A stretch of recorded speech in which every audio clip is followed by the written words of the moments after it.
Rivalry weekend begins. Had some college football last night. We'll get to that. NFL all day yesterday. Massive day there, but it's only going to get bigger today, and it's only going to get bigger on Saturday. We'll be with you to discuss all of it. 800 239 9569, 800 239 WJOX. Before we move into that, GMAC, how was the Thanksgiving? It was good, buddy. Travel day. Got here, gosh, probably around like noon-ish in Austin. Took a little nap because it was an early morning. Flying here, and then had meetings with A&M, long meetings with A&M, probably with them like 3 hours. I mean, seriously, it was like the longest meeting ever. They came back, had a little turkey dinner with the crew, and then called an early night. How was yours, buddy? It was good. Obviously, up in Decatur with the fam. Going to drive over to Knoxville today. Went hard on the strawberry pretzel salad, so it was a great Thanksgiving.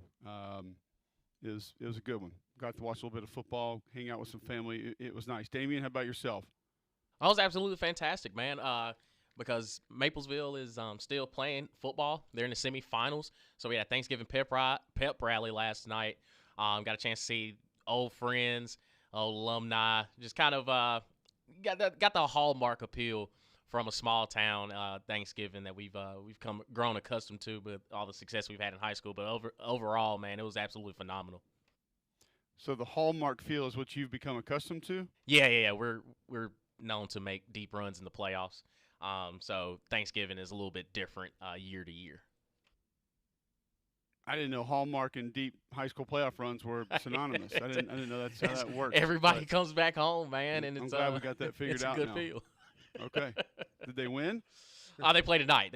Got the Leroy gotcha. Bears. Oh, there it is. Oh, so you got the pep rally in. Didn't Yes, get sir. The actual game in. Yes, All right. sir. So there we go. Okay, good. Well, hopefully they get a W, so Hallmark getting canceled, and we can keep that going. That'll be great. Today, by the way, did you guys anything new for Thanksgiving? Like any new plates, any new dishes, anything different that we tried this year? Well, I had, I mean, traditional Thanksgiving dinner with my family on Wednesday. So nothing new there, nothing out of the ordinary. But yesterday, eating Thanksgiving in a hotel, there were a couple new treats. There was like this, like orange spice bunt cake for dinner or for dessert that was ridiculous. Like I'm not even like a huge bunt cake person. Like usually Thanksgiving's about pies, but the bunt cake was hitting for sure. The other one that was really good. There was some type of, they called it, like I've always called it dressing. I think most people in the South call it dressing, right? Or do y'all call it stuffing? I mean, it was stuffing for me growing up. But It was dressing I mean, for me. I do know the difference, but yeah. See, like I don't know the difference. It's always just been dressing. Like dressing is dressing is dressing. Well, stuffing But comes they out of the had, bird. You're supposed to make it in the turkey. Traditional. Now you can get stovetop stuffing out of a box, and it's not quite as good. But out of the gotcha. turkey, the way Well, my grandparents used to do it, I mean, it was something else. But it's yeah. I believe it. Well, I can tell you this. Whatever the heck was at the hotel last night, it was a brioche stuffing. And it was, I don't even know how to describe it. It was like, like the sweet rolls, like the brioche buns that were like chopped up. They almost looked like dang croutons, but they were sweet. And then you poured a little gravy on top. And I almost asked the guy that was working last night at the Fairmont, hey, dude, I need the recipe for this because this is going to be a staple at the McElroy house going forward because it was ridiculous. So I will be looking that up next year and maybe incorporating that in Thanksgivings of the future. All right. So it was just the bread though. Like it wasn't made up as stuffing. It was just kind of like the piece of bread, and then you ate that as stuffing.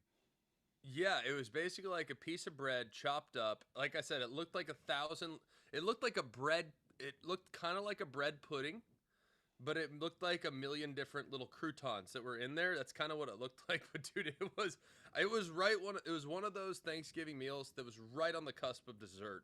Like if you would have put a little cinnamon sugar on top, it would have been dessert.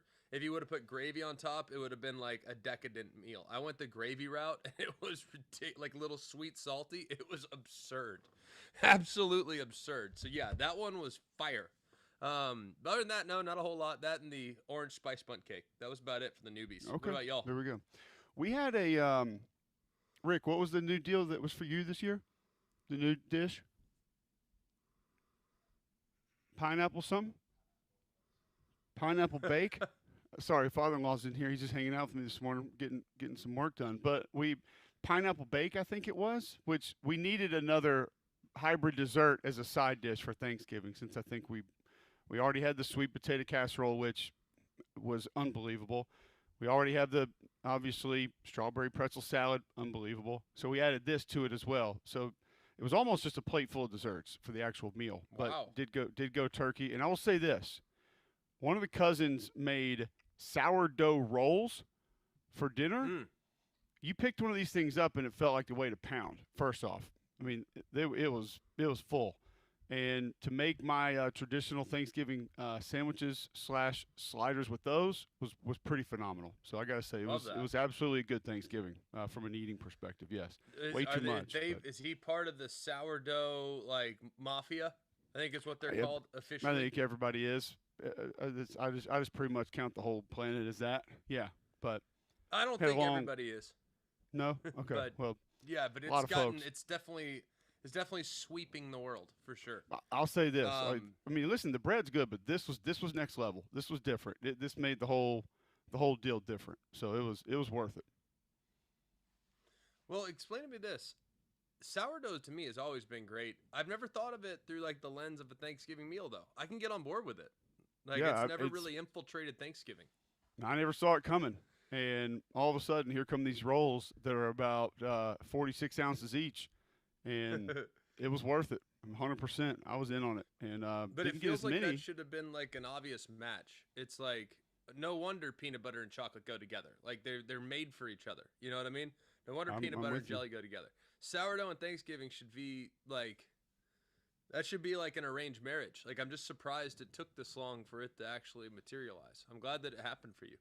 Yeah, I don't know if the Pilgrims had all the necessities to be able to put sourdough together back in the day, but I don't know. I feel you mean they didn't have time to watch it rise and do fall and all the other things that you have to go through to make sourdough. But I guess either way.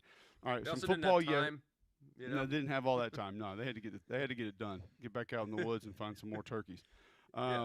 All right, couple football notes from yesterday. We do have some breaking news here on the show that, from a football perspective, that involves Alabama. I'm going to get to in just a moment.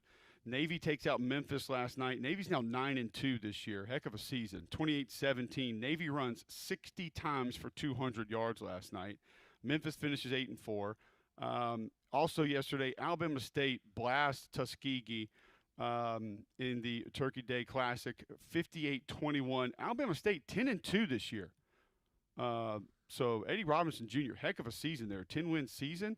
And how about Tashawn Smoot yesterday, 20 of 24, 422 yards, 4 touchdowns, no interceptions. He added 4 carries for 33 yards. Jalen Jones, 6 catches, 189 yards. They outgained Tuskegee 598 to 358. So Packers took out the Lions 31-24 yesterday. Jamison Williams, 7 for 144 and a touchdown. The Cowboys took out the Chiefs in a heck of a football game, 38-21. Dak goes for 322 touchdowns and a pick. Mahomes throws 4 touchdowns in a loss. CeeDee Lamb 7 for 112 and a touchdown. So we had great NFL action yesterday. You had a couple good college football games yesterday. The Bengals took out the Ravens 32-14. Joey Burrow was back yesterday. Jamar Chase looked unstoppable, 7 for 110 for him. So a big day of football yesterday, but we've got plenty more coming up today. And we have breaking news in the world of college football as Pete Thamel 3 minutes ago tweeting out that Oregon State has agreed to terms on a 5-year deal to make Alabama co-offensive coordinator Jamarcus Shepard the school's next head coach. He's also Alabama's assistant head coach and wide receiver coach. So there you go, G-Mac. That is going to be one assistant off Kalen DeBoer's staff that's going to be moving on to become a head coach. Yeah, and he's awesome too. Really happy for him. The only thing that makes me wonder, right? And I'm really happy for him. If that's the one he wants, by all means, support him 100%. Great dude, great coach. God, that's a tough job. You know what I mean? That's just a tough job. No. That's my only thing about that one. It's a tough job, and I think they can get it, but but man alive, like I just hope that the Pac-12 stabilizes, and if it does, and that should be one of the best jobs in the Pac-12. They've had resources, they've won there in the past, but things have obviously fallen off. But happy for him. Hate that he's going to be leaving Tuscaloosa. That's a tough void to fill, but he's a great coach, and I know he'll do a great job. He is no nonsense. He's old school. He's rugged, and if there's a personality to take that job and have success with it, he's got it. But I agree with you. Not just the actual job, but the circumstances around it, from a conference perspective, and just the future of everything surrounding it and where they're going next. There's a lot of uncertainties, a lot of unknowns.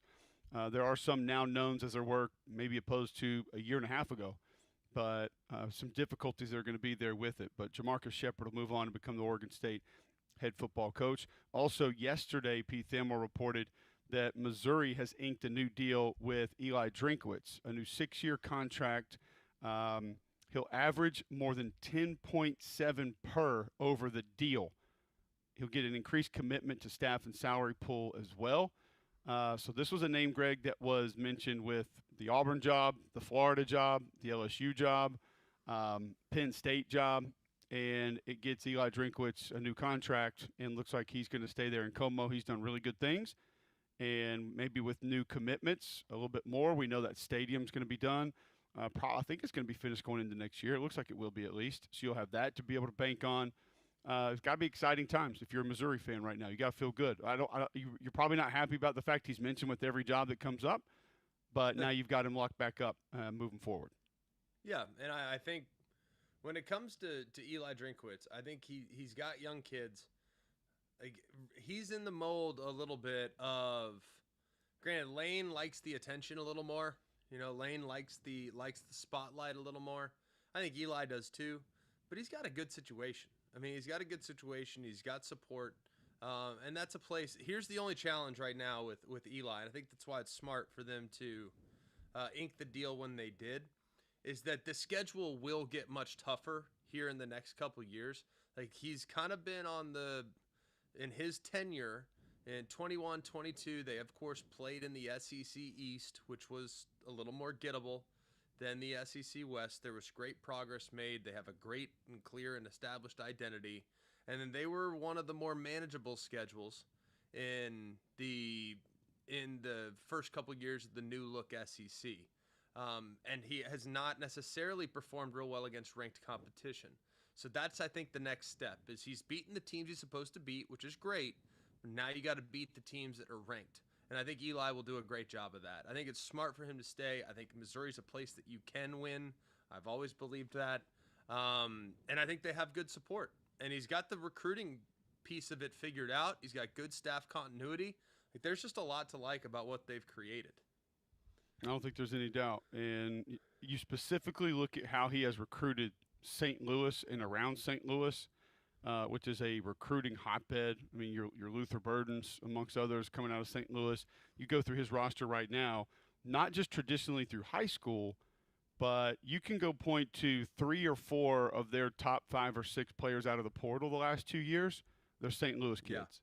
So he's doing an excellent job of those guys who do leave, kind of bringing them back home, like Zion Young, St. Louis kid, went to Michigan State, committed to Michigan State, and then he got him back in out of the portal. A couple other guys up front on that defense that have wanted to get back home, and he's been able to do that. So not just recruiting well in some of the nearby hotbeds of recruiting traditionally, but also through the portal. So a little bit of coaching news there to get us started this morning. Some breaking news from an Alabama perspective.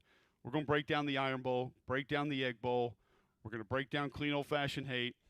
Some other news that did come out yesterday, Greg, from an Alabama perspective that I want to hit before we go to break, and that is Josh Cuevas has been ruled out of this game. We weren't really concerned about Jeremy Bernard, Parker Brailsford, who missed last week.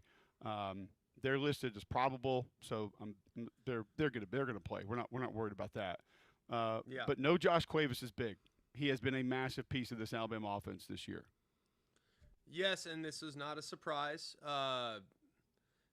I would not expect him next week either, barring something unforeseen. It's going to be a little bit longer, but here's hoping. if a playoff berth is imminent, he'd be available for that. So, not a surprise that he was ruled out. I think Caleb Edwards is a perfectly is a perfectly fine replacement. I love the security blanket of Josh Cuevas. I think he's probably the most underrated player on the team, but it's just an unfortunate reality that he had a little deal that we've been dealing with, and it just wasn't stabilized, and it got irritated, and he's gonna have to just take a little time. So it's the best decision. No reason to try to do anything that could aggravate it and keep him out long term. So it's just it stinks is what it is. But he's gonna make a full recovery, and here's hoping Bama takes care of business this weekend, and he'll be ready to roll come playoff time. He'll be fine. Yeah, I mean, he's been a big piece, though, and been important to that Alabama offense and what they've done. So he will be missed in this game against a good front seven, which is kind of where you want that extra help with Bonus Biggs in the Iron Bowl tomorrow night. We'll get to today's game. Here's the good news with today. We got 13 college football games today. 9 ranked teams are playing today. 3 ranked versus ranked matchups today. That doesn't even include what we get on Saturday of rivalry weekend. So a big day tomorrow. We'll begin to preview it next right here on Jocks.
Welcome back in. McElroy and Cubelic in the morning. Glad you're with us.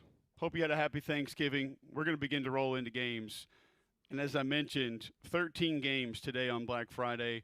9 teams are going to be in action. 3 ranked versus ranked matchups. Starts at 11 a.m. You get the Egg Bowl, Utah at Kansas, Iowa at Nebraska, Ohio at Buffalo, Kent State at Northern Illinois. They all kick off at 11. Your final kickoff of the day is going to be at 8 p.m. Arizona State. So a full day of football today that we're going to get to. It starts Saturday, tomorrow, 11 a.m. on Fox with Ohio State and Michigan. That's number 1 versus number 15. You will get 51 games on Saturday, beginning there at 11, as I mentioned. And the last kick on Saturday will be at 10 p.m., Wyoming at Hawaii. I want to start with that Egg Bowl, though, Greg, coming up today. One that I know that we are interested in for a lot of reasons, even outside of football. You and I don't need a whole lot of reasons other than just the football, though. This is a game that has calmed down in recent years. It was one that was as tumultuous, as dark, as dirty, as ugly as any rivalry can be for a good 5-6 year stretch, and it has chilled out just a little. But Jeff Lebby's team has shown a lot more life in a lot more places than maybe some people thought they would be able to this season. How complicated can they make this game for Ole Miss today? Biggest thing for them is stopping the run. In the last month, they've given up 300 to Ahmad Hardy. They gave up 300 plus to Georgia. That's tough sledding. So, quick question to you. You've seen Mississippi State. You've watched Mississippi State. Can they stop the run? Are you confident that they can do that?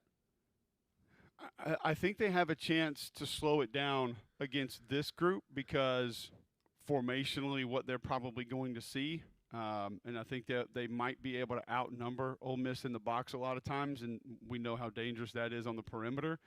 And I think what you have to hope for, if that's the case, is there have been moments, there have been longer stretches of Trinidad Chambliss being inconsistent.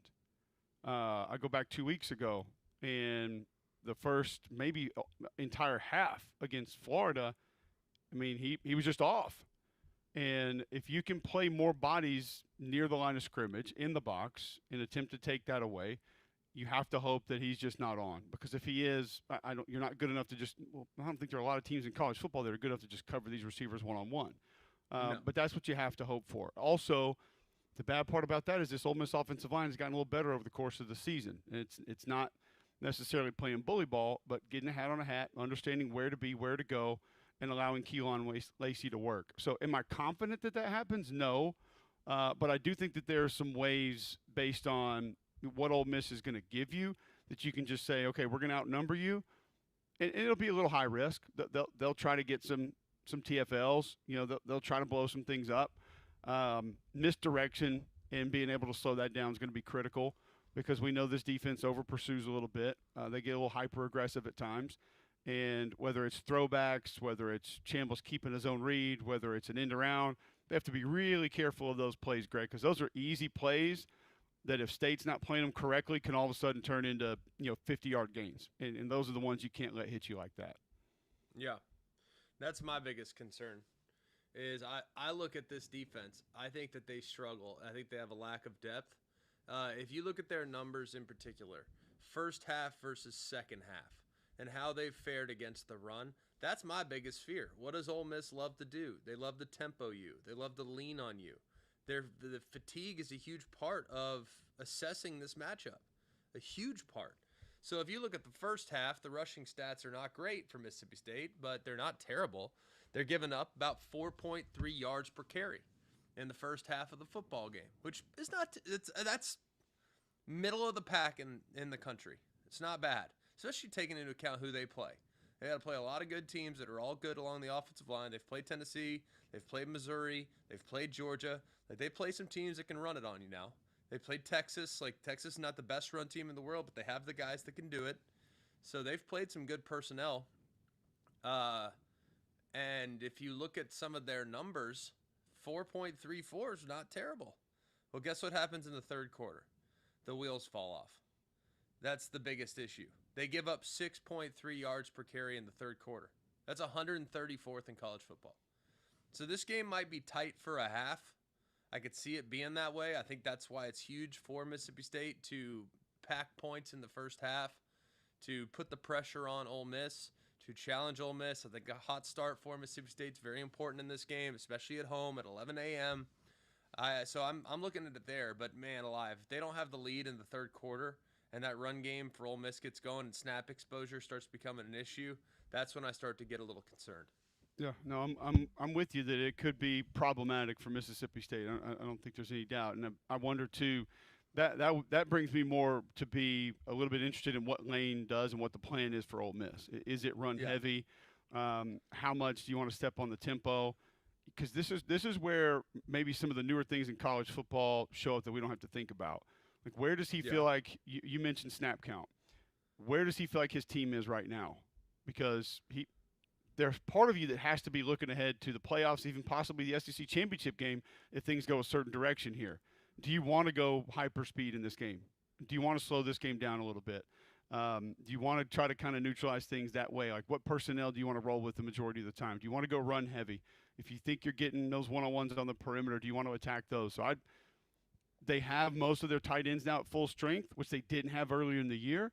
So if they want to go more 12 personnel and try to play just a little bit more bully ball, they can do a little bit more of that. Maybe they think that's more advantageous. Like, I mean, Kewan Lacey, for example, like how much do you want to put on him?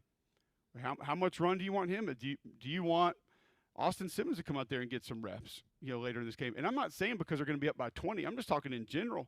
And those are things you have to think about in today's college football that we don't really talk about a lot, especially in this game with this meaning, with what else is going to be coming up, the next day, supposedly, maybe, who knows? There's a lot more maybe into this game, I think, GMAC, than we're even thinking about. Maybe. Answer me this. Just you and me talking ball for a second. If the lane to LSU was not a thing, and we're watching it just on XO, just on execution, just on personnel, just on balance offensively, just on the actual nature of the teams themselves. Remove any external distraction. How comfortable would you be picking Mississippi State? To win, not very comfortable. To do anything. To keep I think close. they can move the ball now. They can move. They're going to move the ball some. Ole Miss secondary is not good enough to just shut this group down.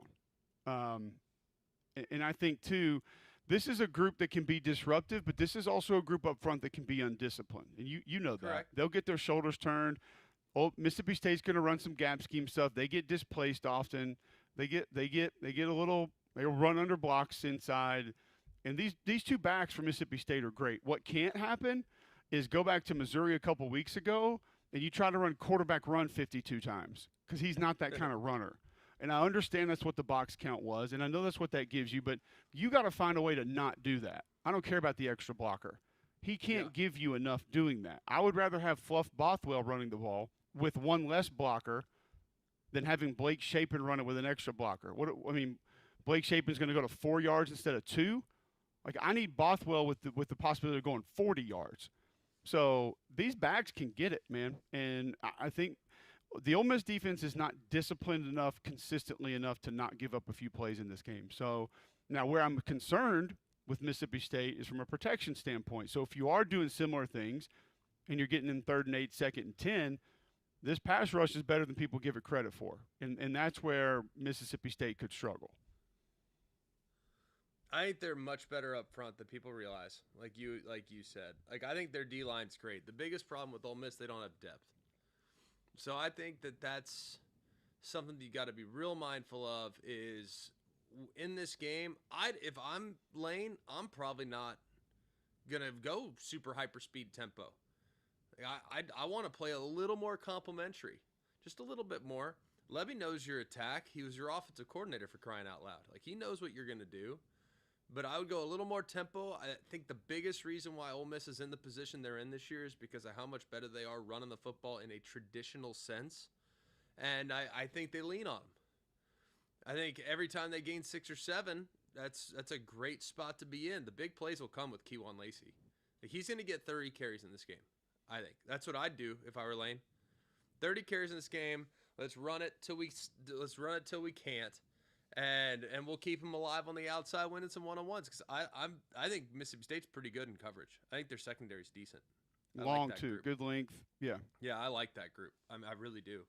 So I think it's going to be important for them to really establish the line of scrimmage, really establish the run, utilize quarterback run, and kind of get after them a little bit.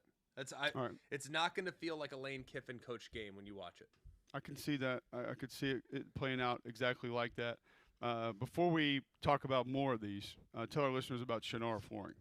Well, Fu and his guys continue to stockpile inventory, and it's a great time to go and take advantage at the end of the year.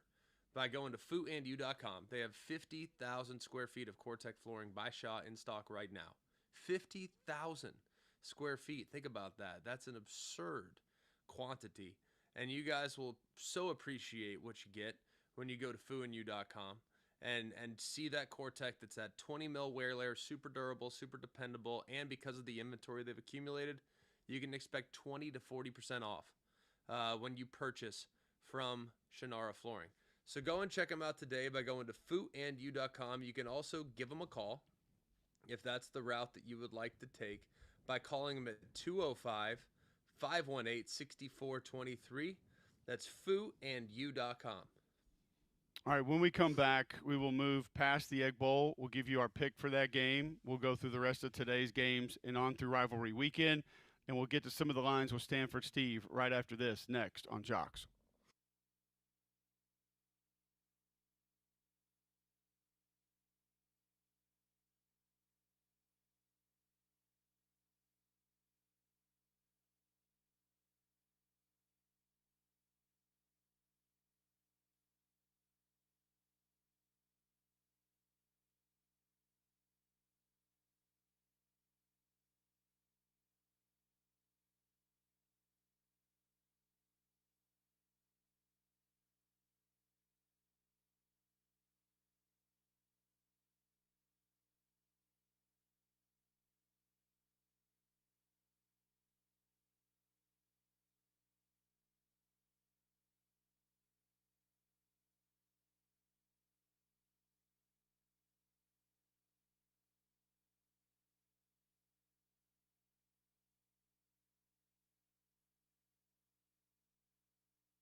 All right, welcome back in. McElroy and Cubelic in the morning. Glad you're with us. It is Black Friday, November 28th, 7:35 a.m. right here on Jocks. And going to get through some of the lines, spreads, totals for rivalry weekend next with Stanford Steve. And G-Mac, joins us each and every week thanks to our friends at Atlas Senior Living. Well, Atlas Senior Living is the premier senior housing community company that currently serves residents and families in 41 communities across the United States. Please visit atlasseniorliving.com to find a community near you. They have their public pick'em contest. So you can go to that website. You can make some winners, pick some winners. You can win a $150 Amazon gift card by going to atlasseniorliving.com, clicking on the football banner, and picking some winners. The public winners from last week, Michael Lovejoy and Jody Atkins. And the Atlas resident winner, Julie Harper, from the Goldton at St. Pete in St. Petersburg, Florida. So go to atlasseniorliving.com to find out more information. Stanford Steve. Hold on, Greg. Did Mr. Bromberg not fill his out this week or what? I think Bromberg must have missed it this week. He skipped it. Okay, good. Yes. Because him not being in there is just not normal. He couldn't win again. It would put him into the next threshold. You know what I mean? So it made some sense. Steve, you are in Columbus or Ann Arbor. You love Ann Arbor. Yeah, in Ann Arbor. Nice 2:30 wake-up call this morning at the in-laws for a 5:30 flight to Detroit. We're locked and loaded. 25 degrees. We're bundled up. We're fired up, Greg. What's that like? I mean, I'm wearing shorts today in the booth. Don't even. Why people live up north, I'll still never understand. But I digress. I'm wearing shorts and boots tonight in Austin. There we go. I don't even care anymore. Look, I know this is going to sound crazy, but hear me out. Uh-huh. There's a lot of road chalk this week that I kind of like. Am I insane? And I hate road chalk. Nobody hates road chalk more than me. I'd rather lose on home dogs than win on road chalk. But there's a few, I don't see how Pitt blocks Miami. You know what I mean? And yet that's a trendy line. I know that George did some neutral site, whatnot, but I think they covered the 14. Tell me why we should be I like Ohio State.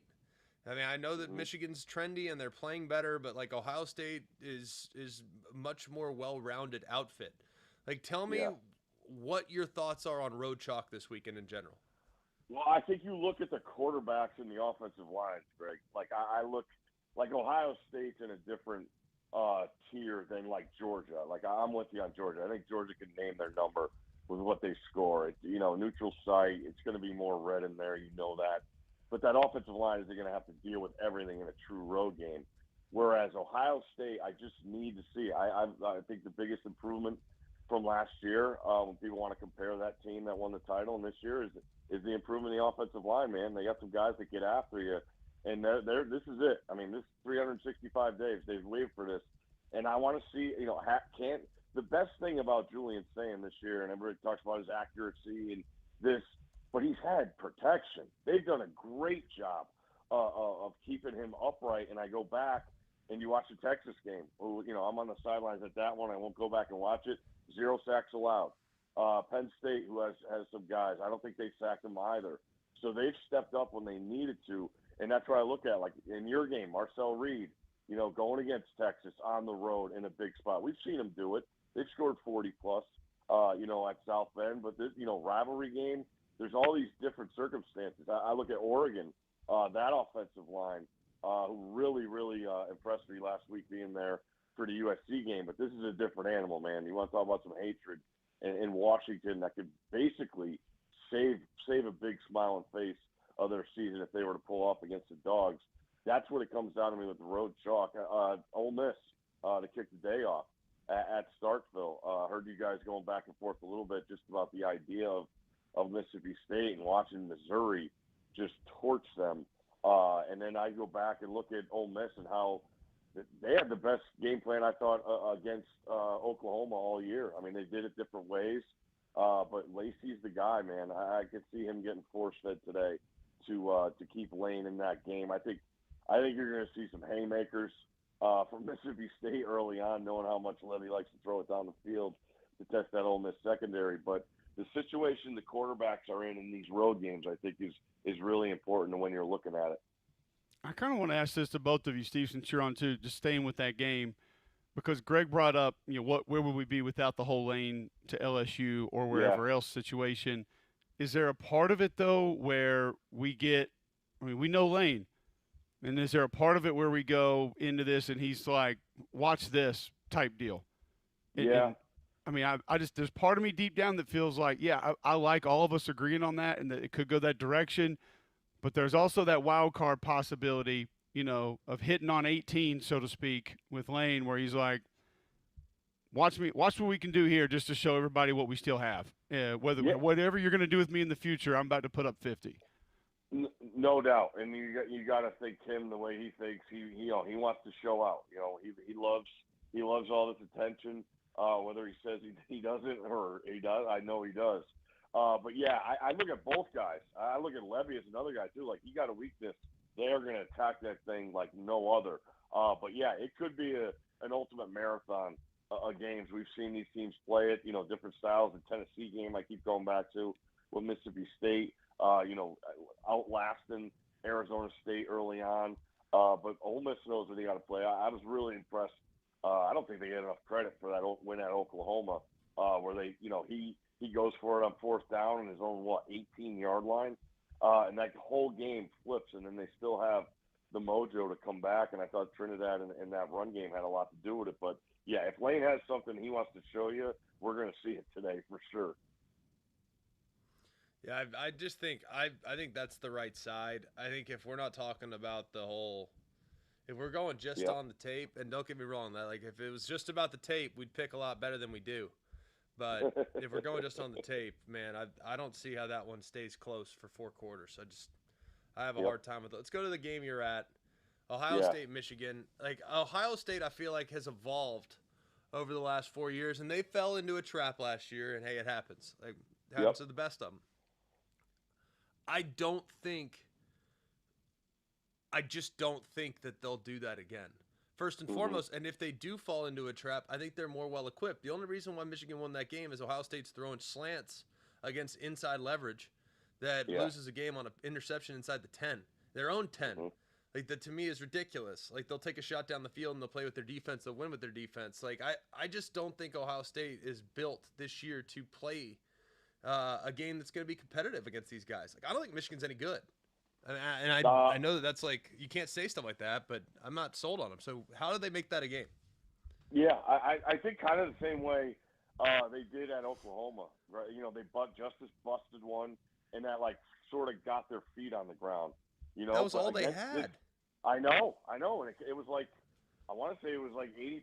It's kind of like what it was the same number of percentage of yards of what Satanga's run and catch last week was for Oklahoma. Like, it's these one play and these teams that play defense.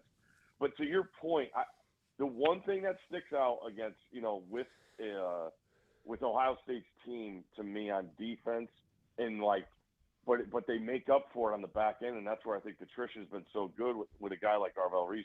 They don't have that Chase Young or Bosa guy up front on the D line.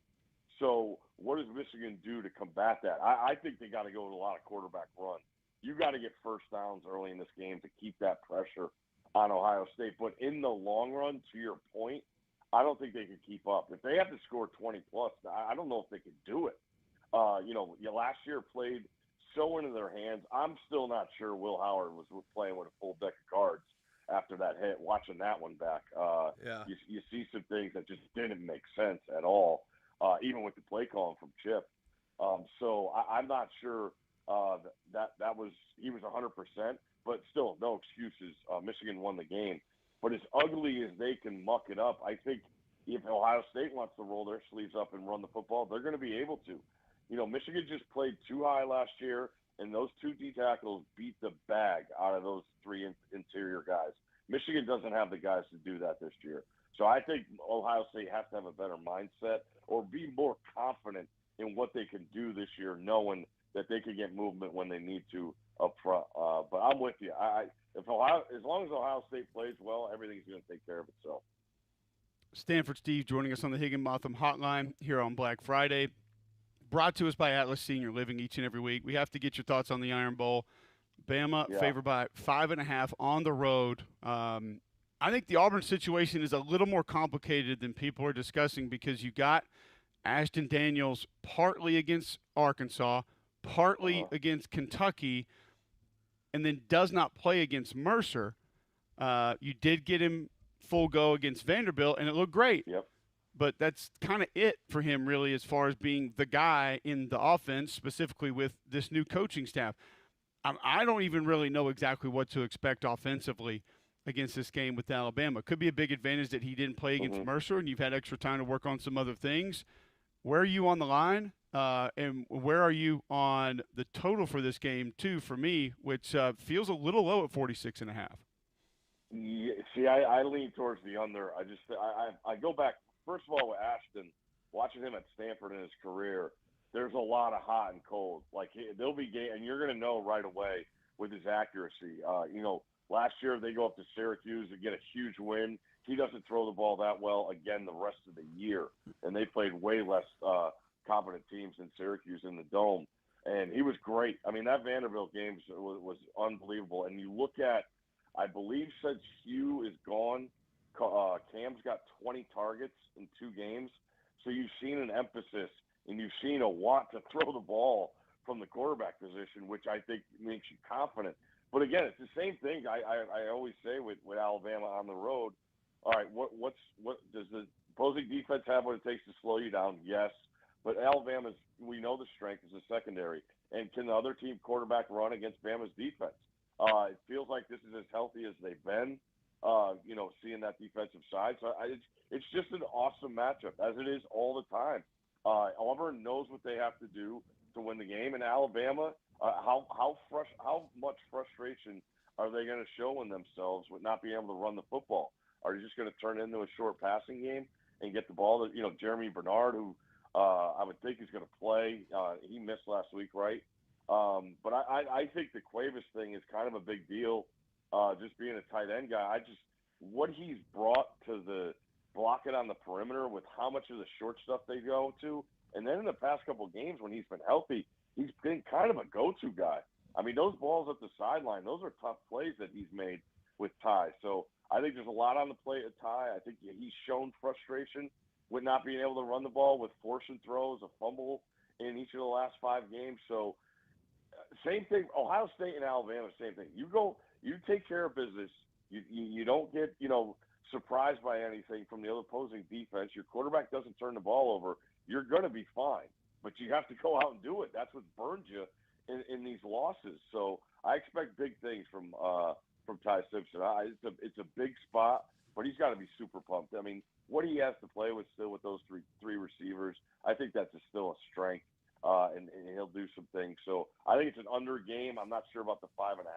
If it went up a little, I would probably lean towards Auburn, knowing you got a touchdown. But that thing it feels like it sat there at 5.5 for the last 4 days.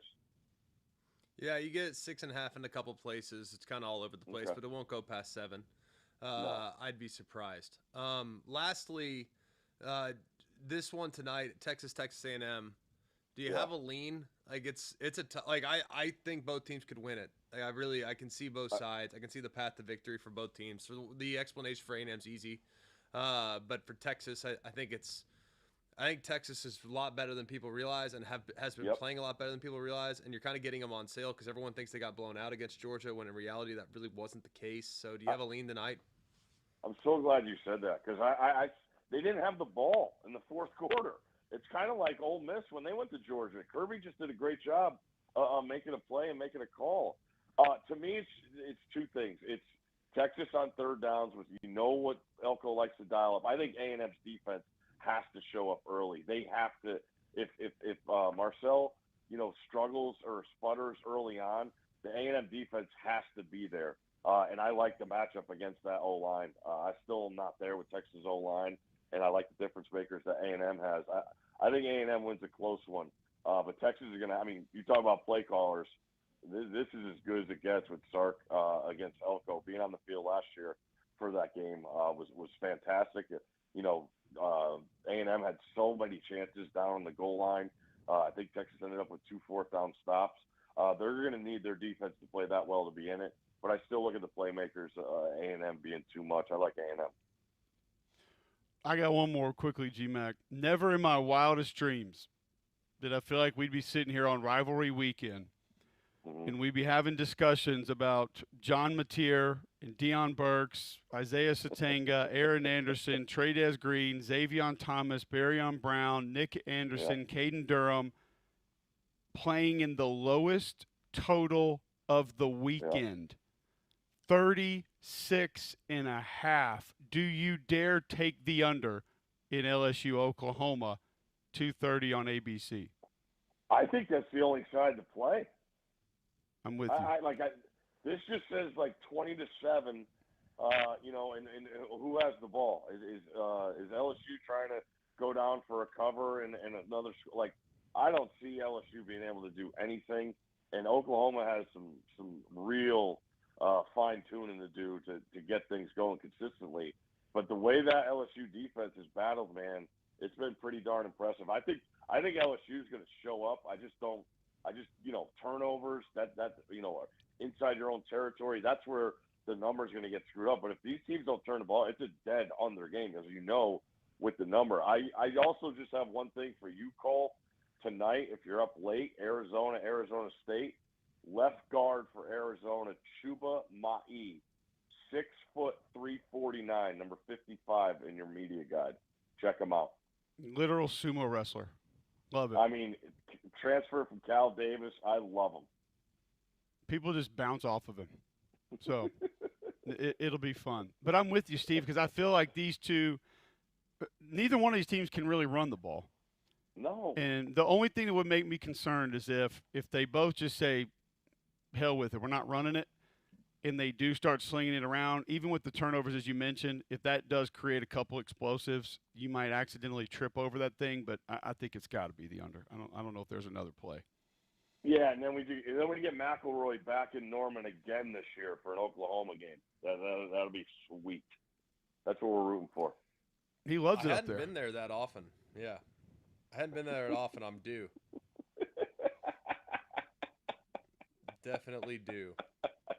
I'll go to Norman as long as Cole promises that he can do a bowl game that we'll just invent out of the middle of nowhere in Lexington. I'll do another game in Norman, no problem. All right, that's the deal. All right, buddy, have fun. Hey, you guys had 2 awesome games. I'm pumped for you. I can't wait to hear and watch you guys, man. I hope you had a good Thanksgiving, and we'll talk soon when hopefully some of these games are ironed out and we get some matchups in December. Now you're talking. Stanford Steve joining us from Atlas Senior Living, atlasseniorliving.com. Join the football pick'em contest and win some money from an Amazon gift card. All right, when we come back, we will continue breaking down some of these games over the weekend.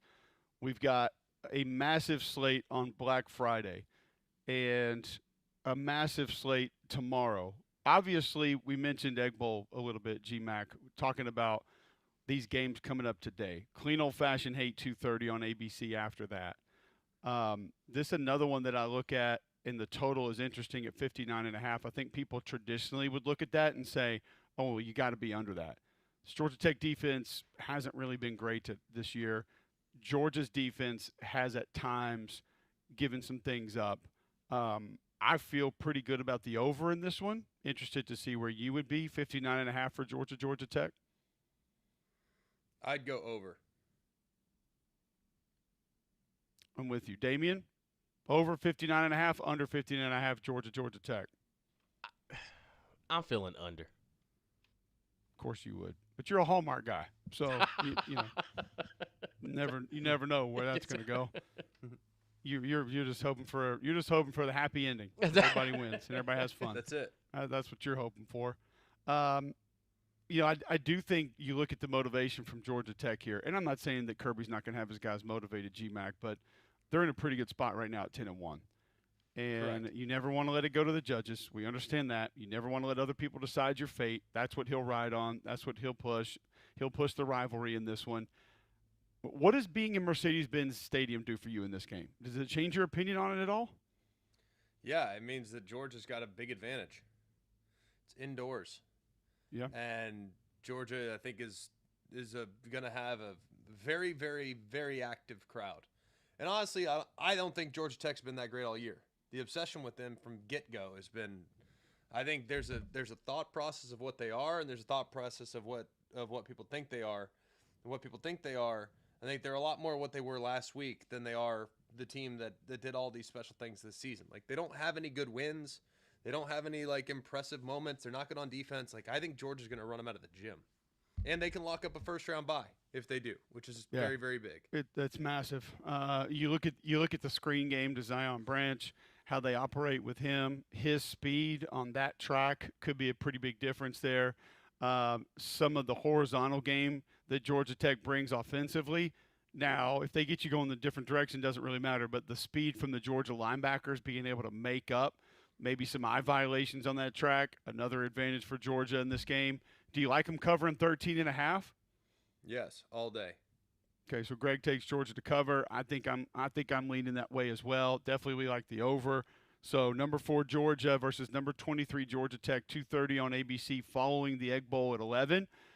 And then Greg's game on ABC tonight, 6:30, number 3 Texas A&M at number 16 Texas there at DKR. We'll preview that game.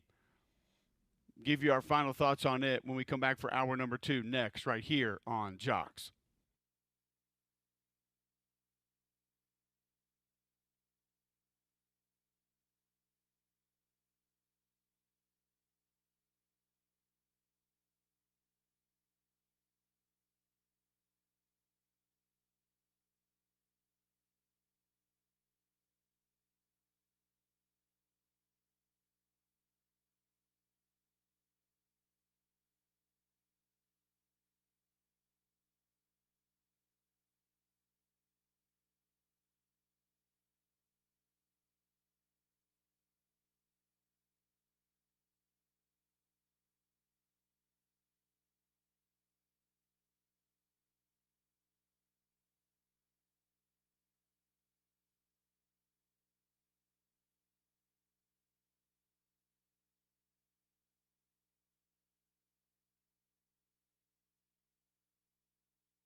All right, welcome back in. McElroy and Cubelic in the morning. Hour number 2 underway right here on Jocks. Glad you're with us. Hope you had a happy Thanksgiving. Black Friday, 8 a.m., Friday, November 28th. Listen online at jocksfm.com. The app is in your app store, iPhone, Android. You can just download that for free. Listen there. All the podcasts are also available there and at jocksfm.com. Watch live on YouTube. Search Jocks945. I love how the cameras on the YouTube just go to the studio. Sorry, I have always keep the YouTube up, just kind of see what it looks like, and then we get a full pan over to the studio. It's just 2 empty chairs there. It's like, thanks for participating, guys. GMAX in Austin. I'm in Decatur, Alabama. I'll be heading over to Knoxville after the show. Greg's got Texas A&M tonight. I've got Vandy at Tennessee tomorrow. But it's going to be a good one. You can watch live on YouTube every day. Search Jocks945, or tell your home smart speaker to just enable the Jocks skill.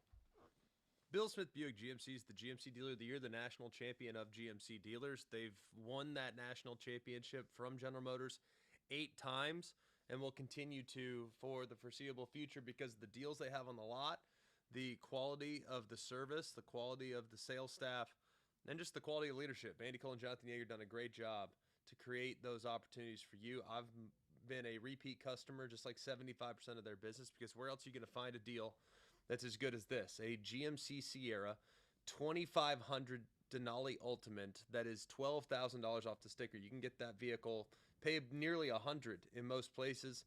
Well, at Bill Smith, you can get it for just over $85,000. Deals like that to keep people coming back. That's why they continue to call Bill Smith Buick GMC home for when they need a new vehicle, and that's why they've won GMC's Dealer of the Year 8 times, including 5 times in a row. It's a dynasty. It's a short drive up the road, up I-65, exit 310, Highway 31. You can also shop online, have it delivered right to your driveway at BillSmithBuickGMC.com. All right. I had a couple people first hour of the show actually texting me, asking me what the situation is in the Auburn coaching search. So good news for you. We've got Justin Hokanson on to discuss it, and he'll give us the latest and give him his thoughts on sort of where this thing is. As we sit here today, Hoke, what are your thoughts? What are your predictions? Where do you think this goes? Like, where is the Auburn coaching search? And actually, you know what? Before you do that, I'm going to drop this on you because you could stare down the barrel of something really weird here if certain things go a certain way. Pete Thamel just tweeted a couple seconds ago that Vanderbilt and Clark Lee have reached a new 6-year agreement for him to stay in Nashville. So those are 2 names now this morning, Drinkowitz and Clark Lee, who have been a part of this search. How big? Depends. They've both been a part, that are now off the table. So you fast forward here, if something were to happen with John Sumrall, it feels like there's only one way for John Cohen to even consider going. Where do we stand here today, Hoke? I don't know if that has anything to do with what you would think or what you would say, but just where is this search right now in your opinion? Well, yeah, it's interesting. I mean, definitely Clark Lee and Eli Drinkowitz would probably have been the 2 names if you asked me past Summerall or Durkin. If you asked me who else might be there, I probably would have said those 2 names. I mean, those 2 guys were spoken to more than once by John Cohen. He went and saw Clark Lee. He spoke with Drinkowitz during the bye week, so like they got extra attention. Yeah, I mean, I don't know that I would change anything from what I told our subscribers on Sunday, which is that I'm still John Sumrall till it's not. I still think he's option 1. And so I think we're still waiting on that. I've always said that I don't think it's a done deal. There's a narrative out there that something's done. I don't think that's true. I'm saying I don't think that's true. It's probably being cautious. It's not true. It's not done. But I think he's still option 1. And then I think DJ Durkin is right there. I think John Cohen's always wanted to give DJ Durkin a fair shot to sort of lead this program and see what that looks like. But that's always something that's been interesting to me because how much time do you need? I mean, does anything that happens Saturday matter in terms of your process of evaluating DJ Durkin?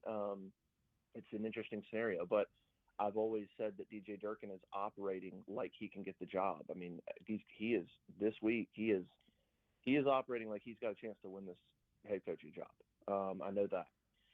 So I think we're just kind of waiting. I mean, you've got Florida out there that has contacted John Sumrall and he's spoken with them. You've got Ole Miss that's contacted John Summerall. He's spoken with them. So you've got these two programs where Ole Miss is not open, but it could be open. And then you got Florida. If they lose out on Lane, which it seems like they might right now, what direction do they go? And it's interesting. I think Summerall's potentially got some options, and Auburn is one of them. He really likes Auburn. So like right now, gun to head, I would lean that Summerall ends up at Auburn, but it's not done.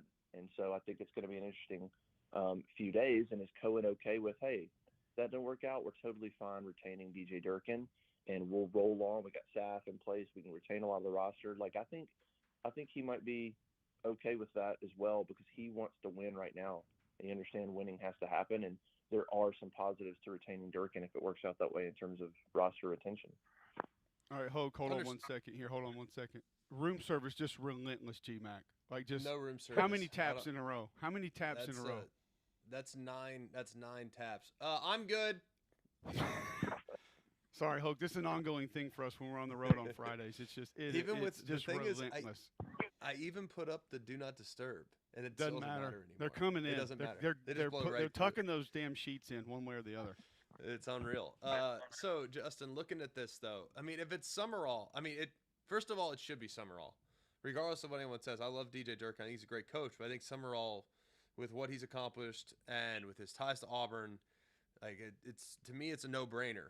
Like, what the heck is taking so long? Like, the longer they wait, the more likely that Florida's going to get in the mix, the more likely Ole Miss is going to get in the mix. And even if they end up getting them, that's great. They're going to end up paying more. So what is taking them so long? I wish I knew exactly what was taking so long.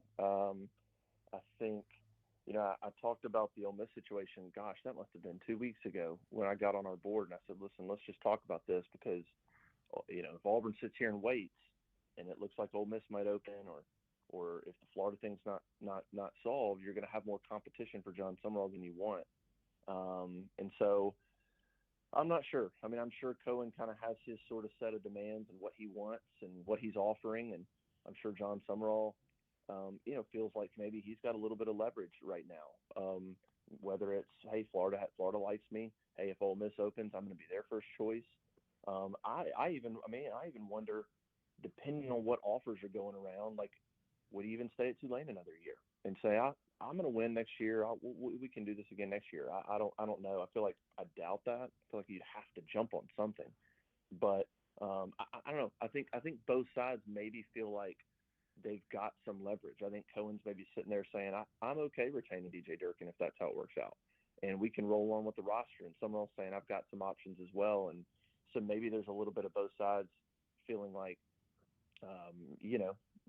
Cohen feels like his offer's good, and someone else like, I want something better, something like that. So maybe both sides feel like they've got a little leverage, and we're just sort of dragging it out until the last minute. I haven't heard of anything in terms of Cohen offering like an ultimatum, like, you have to tell me by now or we're moving on.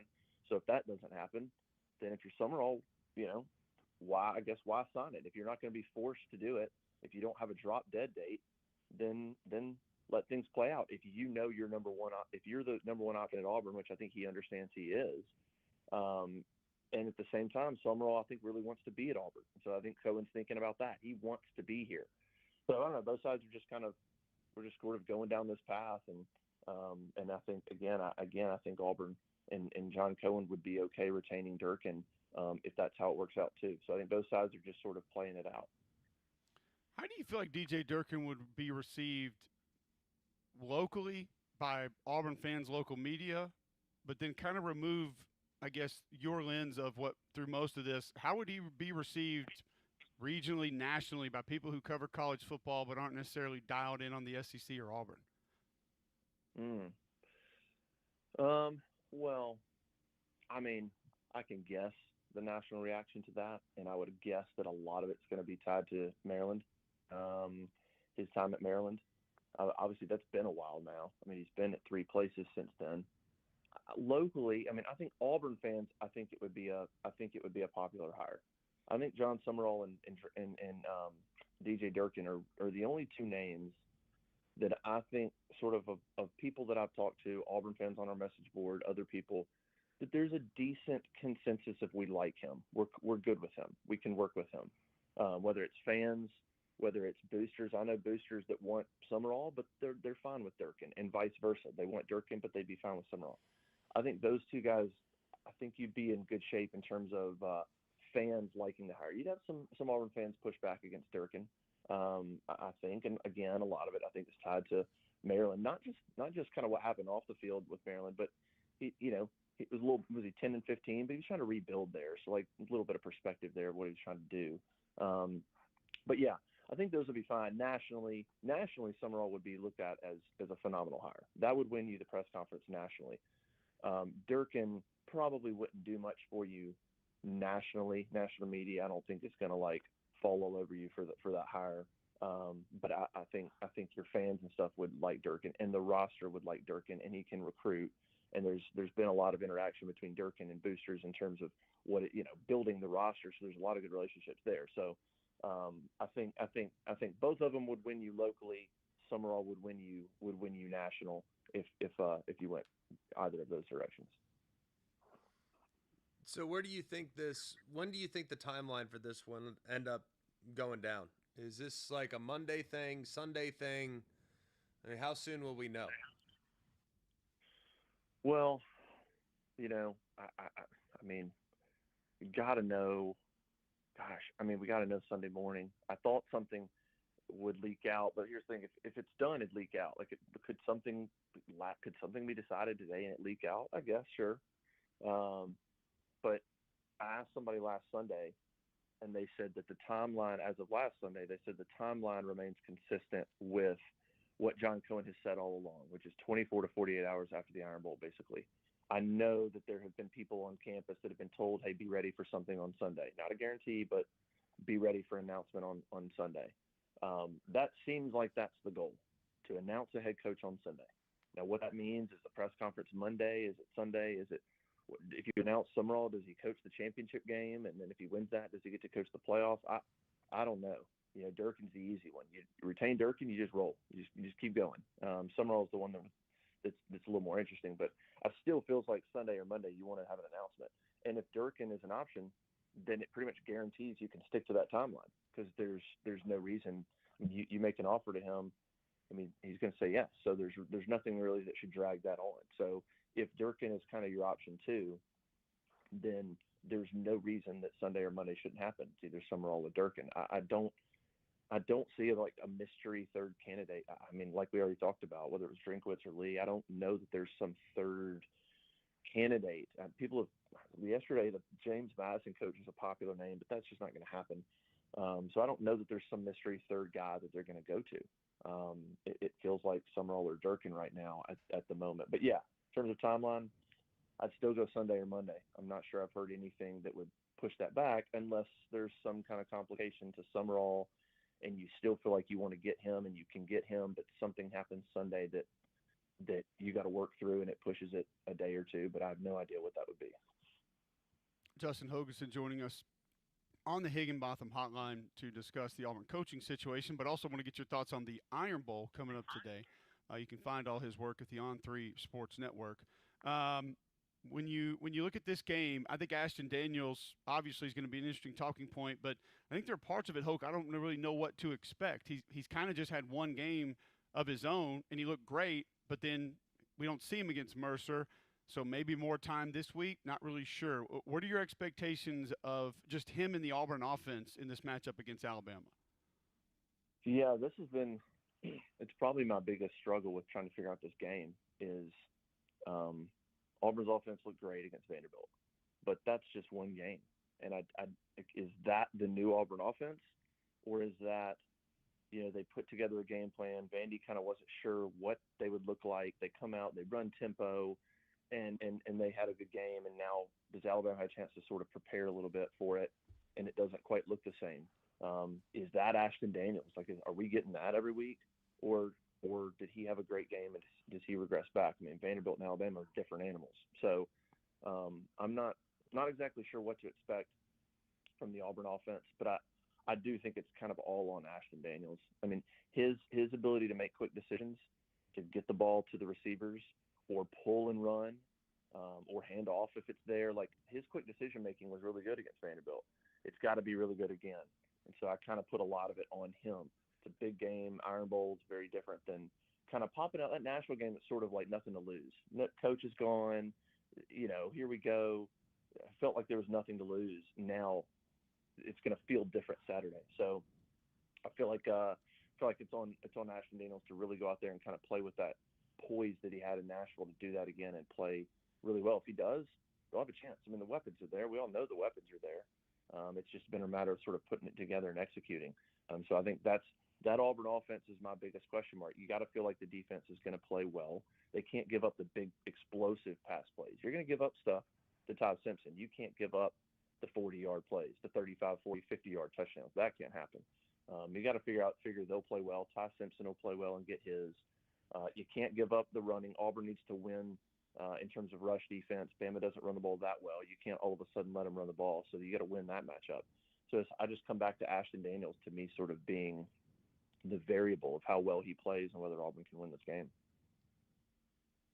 Hoke, we always appreciate the time, man. Great update, great thoughts, insight on this. We'll keep posted to not only you but the website and how this thing plays out. Thanks for hopping on. I hope you had a happy Thanksgiving. Enjoy the weekend. Same as y'all. Thanks, man. Justin Hoganson from the On3 Sports Network joining us on the Higginbotham Hotline. Some interesting thoughts there, GMAC, on this search. I mean, you've been pretty steadfast that it's just Sumrall. I think there are a lot of people that would look at that and say, well, why is it not done? Like as Hoganson said, some people say it is done. What would your thoughts be if it did go a different direction, as Hoganson points out there? It'd be Auburn's fault, in my opinion, for waiting. That to me would be a big mistake. You got a good guy, you got a good candidate. He has an appeal towards Auburn, and the longer you drag your feet, the more likely other schools are going to be in the mix. Now, you thought Florida, for example, would be prohibitive for Summerall because of the parallels that exist between Summerall's track record and pedigree and Billy Napier's track record and pedigree. You can't take another G5 coach from Louisiana, can you? Well, now all of a sudden, Florida is very interested in Summerall, and Florida's a better job than Auburn. So it's like, I mean, I don't know. I think dragging your feet, to me, you could have had this thing done, should have had this thing done. And if you end up, and I love DJ Durkin, doesn't mean that I don't think DJ Durkin can get it going a little bit. To me, I think I'd feel better with Summerall as the guy. And maybe Durkin's on the staff. I mean, maybe Durkin doesn't want to be a head coach that badly unless it's at Auburn. But I think if this thing goes in any direction other than Summerall, Auburn only has themselves to blame. And that's unfortunate because I think that there are very few candidates that have legitimate ties to Auburn.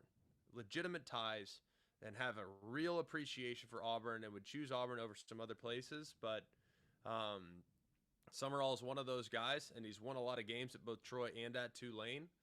And if it gets away, it'd be very disappointing in my opinion. But, hey, it is what it is. And last time, for example, they had Lane, and at the 11th hour, Lane decided to switch, in which they had to pivot to Hugh Freeze, which was fine. Maybe this time it looked like they had a guy, and it looks like things are pivoting away, and maybe at the 11th hour it overcorrects back in Auburn's direction. So maybe they're due a break, but I don't know, man. It'd be disappointing if they don't land them, in my opinion.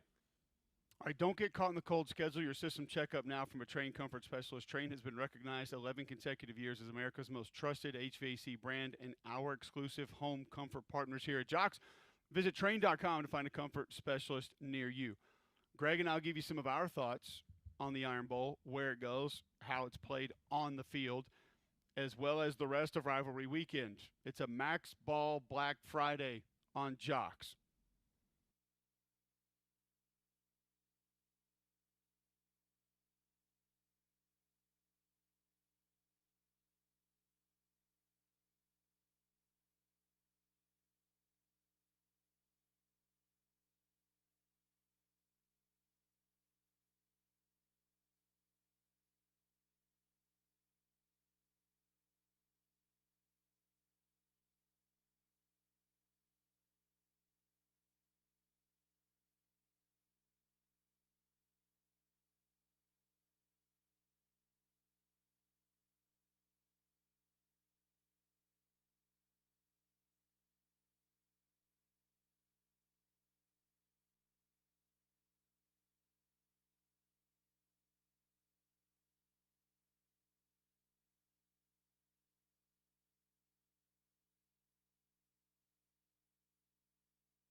All right, welcome back in. McElroy and Cubelic in the morning. Black Friday, November 28th, 8:23 a.m. right here on Jocks. We still have Billy Lucci coming up at 9 a.m. He'll break down Texas A&M coming up tonight. GMAC, this one going to be massive. You just referenced your lengthy meetings with Texas A&M yesterday, and I think there's there's going to be intrigue with this game no matter what, because you have an elite defense. You have what should be an elite defense. I'm not going to give Texas just elite defense right this second, but they have pieces of it and have been at times. You have two balanced offenses, I think now. Texas's wasn't truly balanced the entire season, but they're getting there. And then obviously what the game is to the state, to college football, the rivalry being back. And now you have college football playoff implications on the line, just like you did a year ago, but on a different sideline. When you begin to break down sort of how this game is going to be decided, in your opinion, let's start with Texas. Start with the Texas offense. I think the easy way out of this is just to say avoid 3rd and long, because Elko and his group are so good there. They're so just the scheme and the different things that they give you, the different ways that they'll show it, and then the guys that operate it, they're just tough to handle. Before that, what do you look at from Texas's standpoint and say, okay, this has to happen for them to find success and potentially put up enough points to go win this football game? I think they got to win some battles on the outside. I think that's the big key. Like, I think A&M's really good inside out defensively. That's the way I see it. Do you see it similar? Yeah. Because the way I watch them, like, I think they are built inside out. I do think they are potentially gettable at corner. I think that's the one area where I'm not sure anyone's really been able to test them, partly because no one can hold up long enough to actually block them. And A&M's done a really good job of being aggressive on 1st and 2nd down in my eyes with their defensive calls to get you behind the sticks and force you into those 3rd and longs that you just talked about.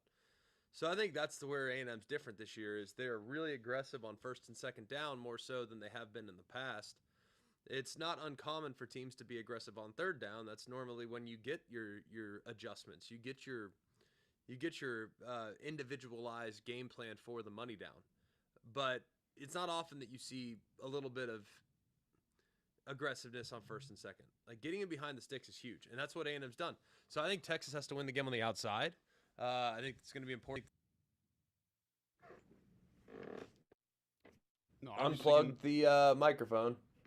It's No biggie. not the way Texas offense needs to get started. I know that. Should be back. Yeah, we're back now. But I think that's really big and important for them. Winning on the outside, taking advantage of the corners and one-on-ones, and I think trying to keep them balanced in the run game, because A&M will.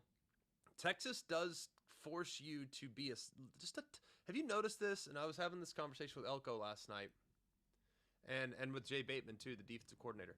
I feel like every defense that plays against Texas, Georgia did a better job of it than most, but they've seen it a couple times. Like, a lot of defenses are kind of on their heels against Texas because of all the different motions, because of all the different looks that Texas forces you to identify and make adjustments to. Have you noticed that? Yes.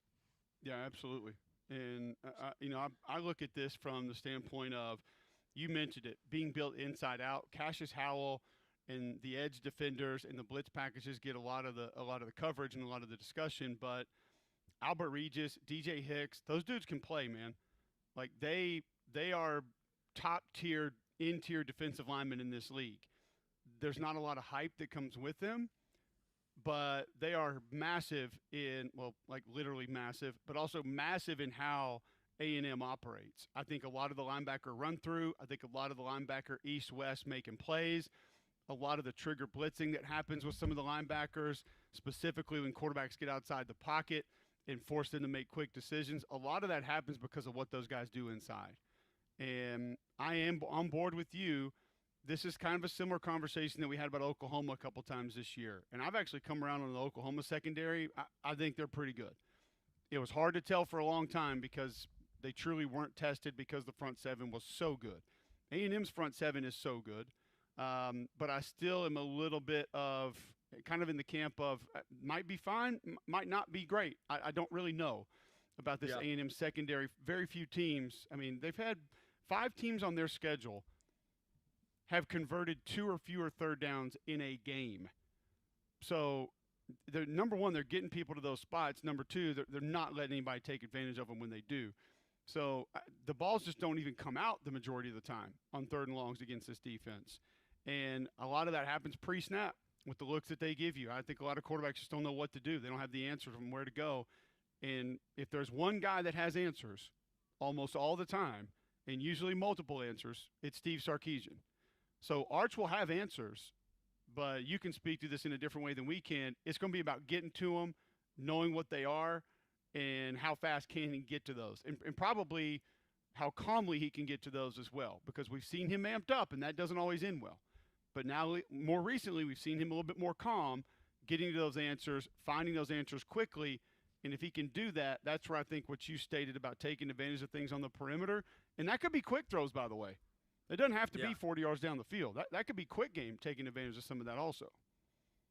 Yeah, I think that's a big part of it. Like, I think quick game's good. I don't think there's anything wrong with quick game. I think there's a lot of quality in quick game. And if you look at their, it's weird. They've done like a short little quick bubble to Wingo on the first play of the game, 4 straight games. I mean, like, the first play of the game, they've run the same play 4 games in a row. So what's coming tonight? Is it the same play, or they go maybe like a bubble pump? Like, Sark does a really good job. He sets up game plans like Landman. Like, he's got storylines that he sets up throughout, like any show or sitcom. Like, there are like every week kind of sets it up for the grand finale. And then when he has time, he goes back and readjusts. That's why he's so good calling plays in like a national championship setting like he did in 2020. It was like a masterpiece. I mean, he sets stuff up over the course of the season and then pays it off. And I like tonight, it will be a good example. Like 4 bubble screens in a row to start the game. Like, is the screen off the bubble screen now coming? You know what I mean? Like, it's weird like that. No, it is. It's kind of wild to see. And one of the things A&M defense has done the majority of the time, they've tackled well on the perimeter. Their DBs will come up and make plays. They'll fight through blocks. So can you get some of those higher percentage throws to be able to go and turn into 6, 8, 10 or more yard gains? Can Texas run the ball in this game? I think they can, and I think they have to try. It's a little bit like Bama Auburn. Like, okay, is Bama gonna have a 200-yard run game? Probably not, but I think you gotta do it some. And against A&M, they're a little less sound than Auburn, so I think you have to try. I don't know if you're gonna have a ridiculous amount of success, but it would be advantageous for your offense in general to get up there and show them a few looks. I'm with you. And I think specifically some east-west stuff, kind of get them running, get them moving. You go back, like I said it in somewhat of a joking manner, but I meant when I said it. Whatever Ahmad Hardy had last week against Oklahoma, trying to run the stretch play, and I realized those were different teams, and it was like 17 for 57 or whatever. But he got them in favorable spots early in that game. You were on the call for that game. Like, I think about that mindset. He got them in decent situations early. It's just Bo Perbula couldn't make anything happen after that. They didn't live in 3rd and 10s, 3rd and 12s early because they were at least attempting to grind out some yards on the ground. I think the difference here is you take that mindset in, similar to what Mizzou did against that Oklahoma front, but then your quarterback's going to have to make some plays at some point. I mean, if you get into 3rd and 4s, 3rd and 5s, Art's going to have to make some plays. But I'm with you. I think you have to try it. I think you have to at least give it some effort. You have to show it. You get those defensive ends, wind out a little bit, get them thinking, run some, get the linebackers, maybe even the D tackles, chasing some plays out on the numbers, and just kind of try to wear them down just a little bit. Yeah, I think that's a big part of it. And I do think, like, for example, you watch the Missouri game, for example, against A&M. Like, there are some cutback lanes that'll be there. And Wisner, when Wisner gets in the open field, he can make you miss. Like, I like Wisner. I know he's been a little banged up this year, but I think he's good back. I've always thought that. So he's going to have a nice game tonight. And not so much in just running the ball, I think he's going to have to be great in protection too. I think that's really important when playing against A&M because they're going to get guys on your back. Like your back's getting blocked. You're going to have to block in this game. And then they're going to trigger off of it. So your quarterback in turn has to be decisive off of it as well. So it's going to be a great game. And I think there's some momentum building. Like, don't be surprised tonight if Texas wins the game, for example. Do not be surprised if Steve Sarkisian goes on a warpath about them being in the college football playoff. Do not be surprised. Because if you really look at it, their ranking right now is pretty ridiculous. I know they have 3 losses, I get it. But if you watch the game against Georgia, it was closer than people realize. If you watch the game against Vanderbilt, it was not close. Yet Vanderbilt sits 2 spots in front of them. And they beat Oklahoma convincingly, who ranks number 8. Like they would have 3 wins against teams that were ranked in the top 10 at the time in which they played them, and 3 wins against teams that were ranked in the top 14 right now. I mean, that's pretty sporty from a resume standpoint. And their 1 loss at Florida, we all know that Florida's a good football team. We all know Georgia's a good football team. We all know Florida's a talented football team. I take that back. Not a good football team, but a talented football team. You go and play in the swamp in September, like, that's tough sled, and you and I both know that. And they lose to an Ohio State team who hasn't played anybody else close, by the way. And they outgained them by nearly 200 yards. So don't worry. Get ready. There's going to be a lot of people pushing for Texas to be in the college football playoff, including Steve Sarkisian probably leading the charge in the event in which they win tonight. And they have a decent case. They really do. I wouldn't say that they don't have a case. It's just going to be. I mean, this is where we're going to be with a lot of this. You're gonna put it up against a lot of other teams, and it's going to depend on what happens today and tomorrow, and then who you're going to be weighing it against. I don't think you can make an argument. You go out there and beat a top 3 Texas A&M team, and 2 of your losses are to other top 5 teams. You're going to have that loss at Florida on the record, and if you're getting somebody on the committee sitting there complaining about Alabama not being able to run the ball, and that's why they're not ranked a couple spots higher, what are they going to say about Texas and what Florida did to them on the ground? I mean, unfortunately, that's probably going to be a sticking point. Yeah, that's going to be something that they're looking at saying, all right, well, what happened here? So the question that I might ask you is, and Texas A&M, nice win. Vandy, nice win. Oklahoma would also be a nice win. The difference that they would have versus some other teams is I feel like there's other teams, Greg, that are excusing their losses, which could be done for Texas too, but they may actually have the bigger wins that would add up against some of the other teams that are going to be making their discussion as well.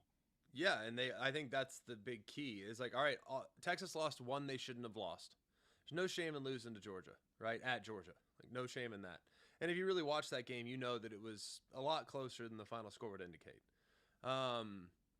So I think there's no shame in losing that one. They lost the Florida game. They shouldn't have lost the Florida game. Miami lost 2 games they shouldn't have lost. Utah got run out of the gym by Texas Tech on their home field. And Utah also lost to BYU. Like, who has BYU beaten that's good?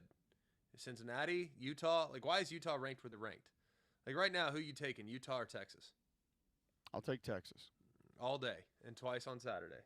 Who you taking, BYU or Texas? That was closer, but I'll still roll Texas. Agree. Who you taking, Miami, Texas? Now, that one I can get on board with. Yeah, that's fun. But Miami is also has the same argument that Texas has. You know what I mean? Like what the heck, guys? Like, all they're looking at right now still, and the reason why it's such a hot point of contention amongst the coaches in the SEC is that they're going to 9 conference games next year, and the committee continues to basically say that win-loss record is the most important thing by far. And if you have 3 losses, you have no shot. If you have 1 loss, you're in a great spot. Like, tell me this: do you realize that there are 3 Big Ten teams ranked ahead of the second SEC team? What's the better league? I mean, it's crazy to me. Well, I think. I mean, is there an argument to be made on better league at all? Like, no, if you're saying to bottom. Yeah, if you're saying deepest league, best league, top to bottom, I don't think that there's even a discussion point there, and I can give you some examples as to why when we come back on the other side. Before we do that, I'll tell you about your CBD store. If you are looking to lose a little bit of weight, maybe Thanksgiving was a bit much, it's good news that the Trim by SunMed is now in stock at your CBD stores. It's on the shelves at the largest brick and mortar CBD retailer in the world. You can grab this from a dropper. You can get the gummies, a lot of different ways to sort of curb the appetite, moving from Thanksgiving to Christmas and get yourself back on track. Maybe it's arthritis, maybe it's anxiety that you deal with or your pet deals with. They have products that can help you there at your CBD store. Skin care, gut health, products to help you with that. Also, at your CBD store, first company to have USDA certified organic oil supplements. They've got the stamp seal on the products. They are open. Yes, everything is for sale. All the stores are open. Go check out one of their 3 locations today. Highway 280 by Bailey Brothers, 150 by the Cajun Cleaver. Trustful just off 459. Black Friday deals happening now at your CBD store where good health hits home. I will state the case for the Southeastern Conference against other leagues when we come back next right here on Jocks.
Welcome back in. McElroy and Cubelic in the morning. It's 8:43, Black Friday, Friday, November 28th, right here on Jocks.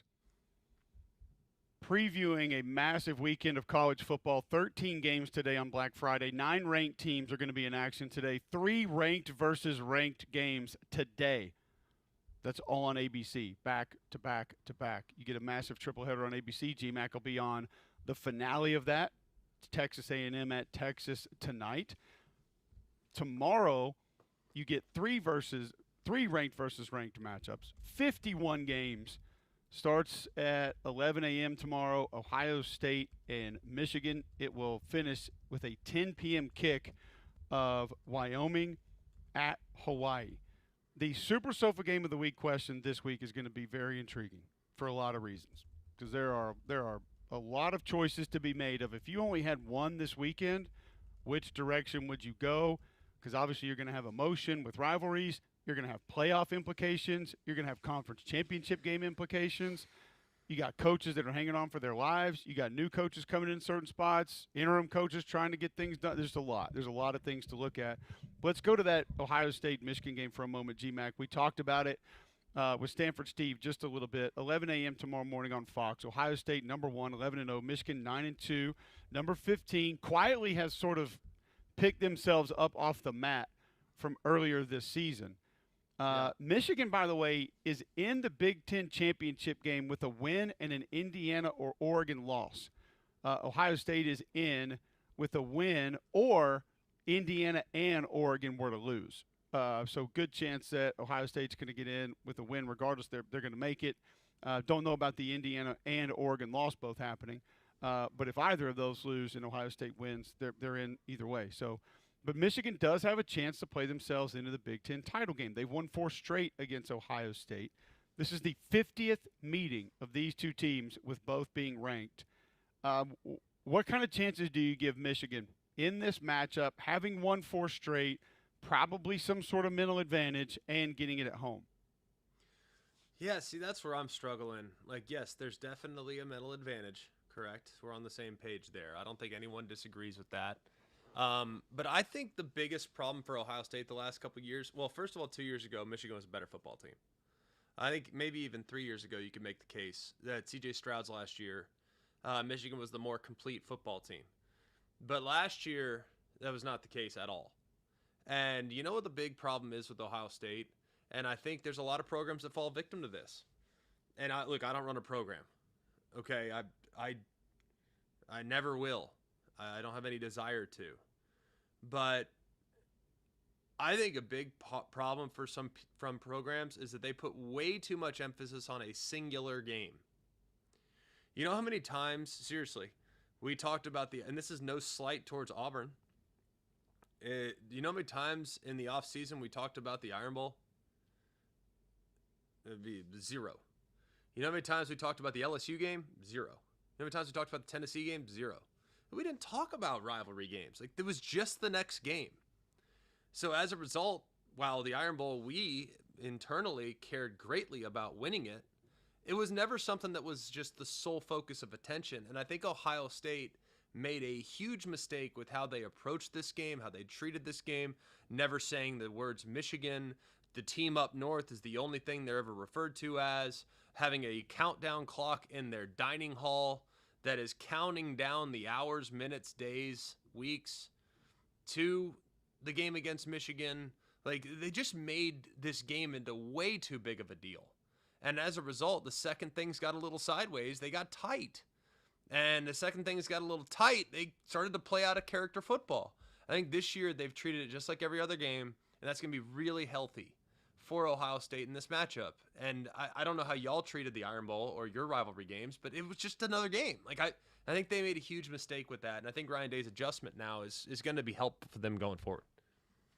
Yeah, it's I agree with Steve. Quarterback run, I think, could be big for Michigan. I think finding a way to do what they did a year ago. However, Ryan Day and his staff have to understand what they did last year and have to be going out of their way to make sure that this doesn't happen again, and that is playing their game. Yeah. And with how Julian Sayin has played this year, the receiver mismatches that you're going to have all over the place, no matter what, an offensive line that's been solid. I thought they were great at times this year. They have not been great at other times. That you go out there and play your game. Yes. And the Michigan offensive line that has had multiple replacements due to injuries, they've had some youth that they've had to play.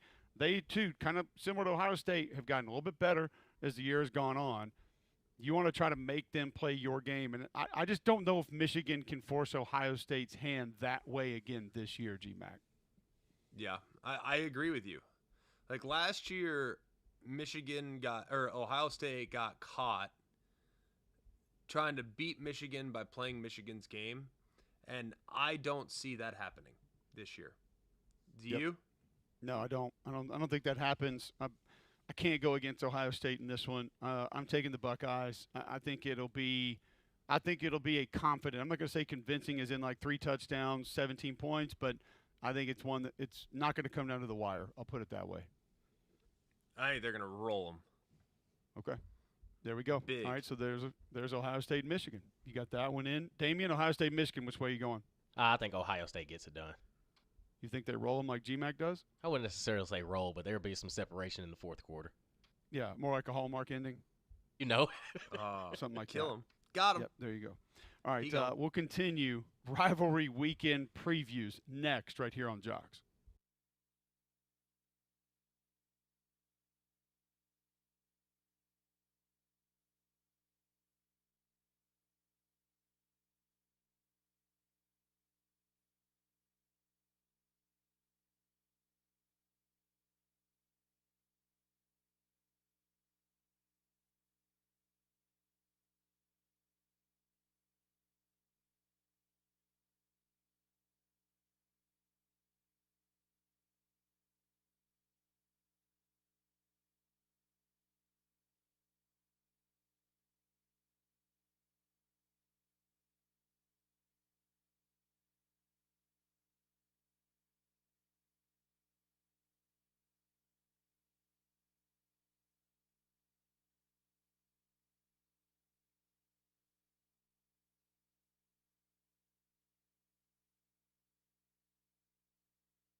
All right, welcome back in. McElroy and Cubelic in the morning. I'll quickly update you on a couple of happenings in the coaching carousel world before we get back into previewing games. Jamarcus Shepard, Alabama, I think he has like 7 titles. Wide receiver coach, assistant head coach, associate offensive coordinator. He's good. That's all you really need to know. He's going to be the next head coach at Oregon State. 5-year deal. Excuse me. He's going to get that. That'll be a pretty big loss off Kalen DeBoer's staff, just because, one, he brings an edge to the receiver room that I don't think a lot of receiver coaches bring, and it's one that I think Kalen likes it that way. So that'll be a tough replacement. So he has a new deal. Clark Lee has a new deal. He gets a contract extension, and a statement from Vanderbilt has been released. So I believe that's another 5-year, 6-year extension for Clark Lee that he's going to get. And yesterday, we had a contract extension out of Missouri for Eli Drinkwitz, another 6 years for him. So Penn State, Auburn, Florida, LSU, maybe a couple of others have all been in the mix, at least from a discussion standpoint. Justin Hoaxson clarified a little bit of that earlier on the show when he joined us. You can find that podcast at jocksfm.com or in the app, or you can go back and watch it on YouTube. Search Jocks945. Those guys are now off the table, Greg. So things may be getting a little tight for Auburn, Florida, and then I guess you would say the loser of the Lane Kiffin sweepstakes as far as options that are going to be out there. Yeah, I think that there's a lot of pressure, but there are still some very, very, very appealing candidates that have not signed extensions, even though they're sitting on their desk. One in Seattle, Washington. Another that is in Louisville, Kentucky. So there are still other good candidates out there, and they just haven't necessarily been highly publicized, because there have been more marquee names that have been kind of floated recently. Another that is currently sitting guy coaching James Madison, Bob Chesney, who's got a lot of buzz. But it sounded like Chesney's going to UCLA, even though I know Penn State is trying to get in the mix there. I don't know if they'll get there. And you also have another one in Brent Key at Georgia Tech, who is kind of flying under the radar. Maybe his star is diminished a bit after last week's loss, but still a guy that a lot of people like, and the culture he's created in Atlanta.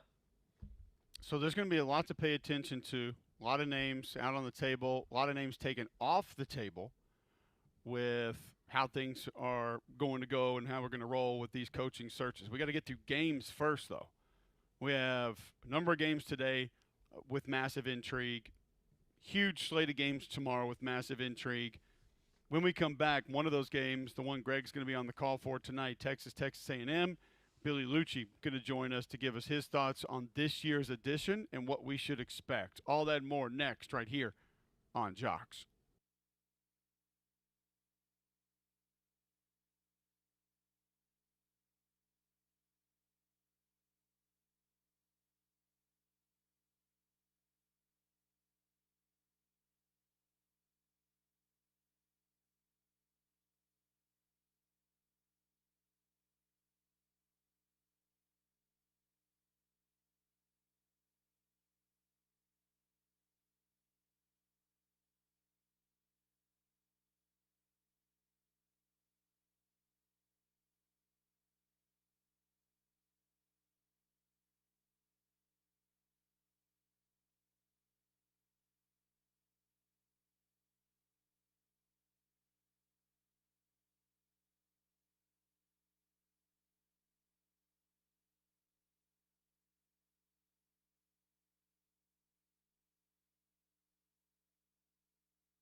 All right, hour number 3 underway. Black Friday, November 28th, 9 a.m. right here on Jocks. Massive slate of games coming up today. It'll kick off with the Egg Bowl, amongst others. Today at 11 a.m., you get the Egg Bowl, Utah at Kansas, Iowa at Nebraska, Ohio at Buffalo, Kent State at Northern Illinois. That's just the 11 o'clock slate today. And then you'll get 13 total games today. Before we let Billy in and begin breaking this game down, holiday season now here. Black Friday kicks off all of the shopping, G-Mac. That's why our friends need to know about Bromberg's. Well, Bromberg's, and we know, too, that coming up next week is a great time to go to Bromberg's, and they'll take great care of you during their 2-day annual sale, their pre-Christmas 2-day sale. It's back next Wednesday and Thursday, December 3rd and 4th, both in Mountain Brook and at the Summit. Stores are basically 20% off throughout the store. Diamonds, gemstones, designer jewelry, fine timepieces, fabulous giftware, everything she'll love at an incredible price. Make her Christmas wishes come true with a gift wrapped in Bromberg's signature silver box. Don't wait. The sale only lasts 2 days and some exclusions apply. So see the store for details. It's Bromberg's. All right, Billy Lucci of Texags joining us now on the Higginbotham hotline.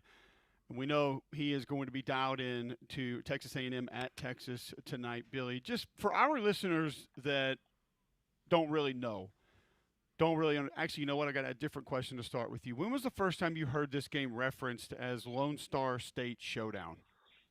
Oh, God.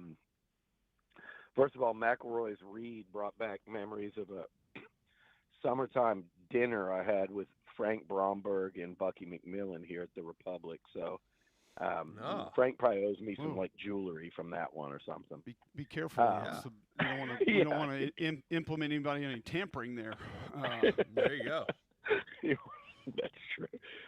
No, first time I heard that, they did it sometime probably around like when Bill Byrne got the job, and they branded it. I think it was maybe sponsored back then by State Farm. It's called like the Lone Star Showdown, and I think around that same time.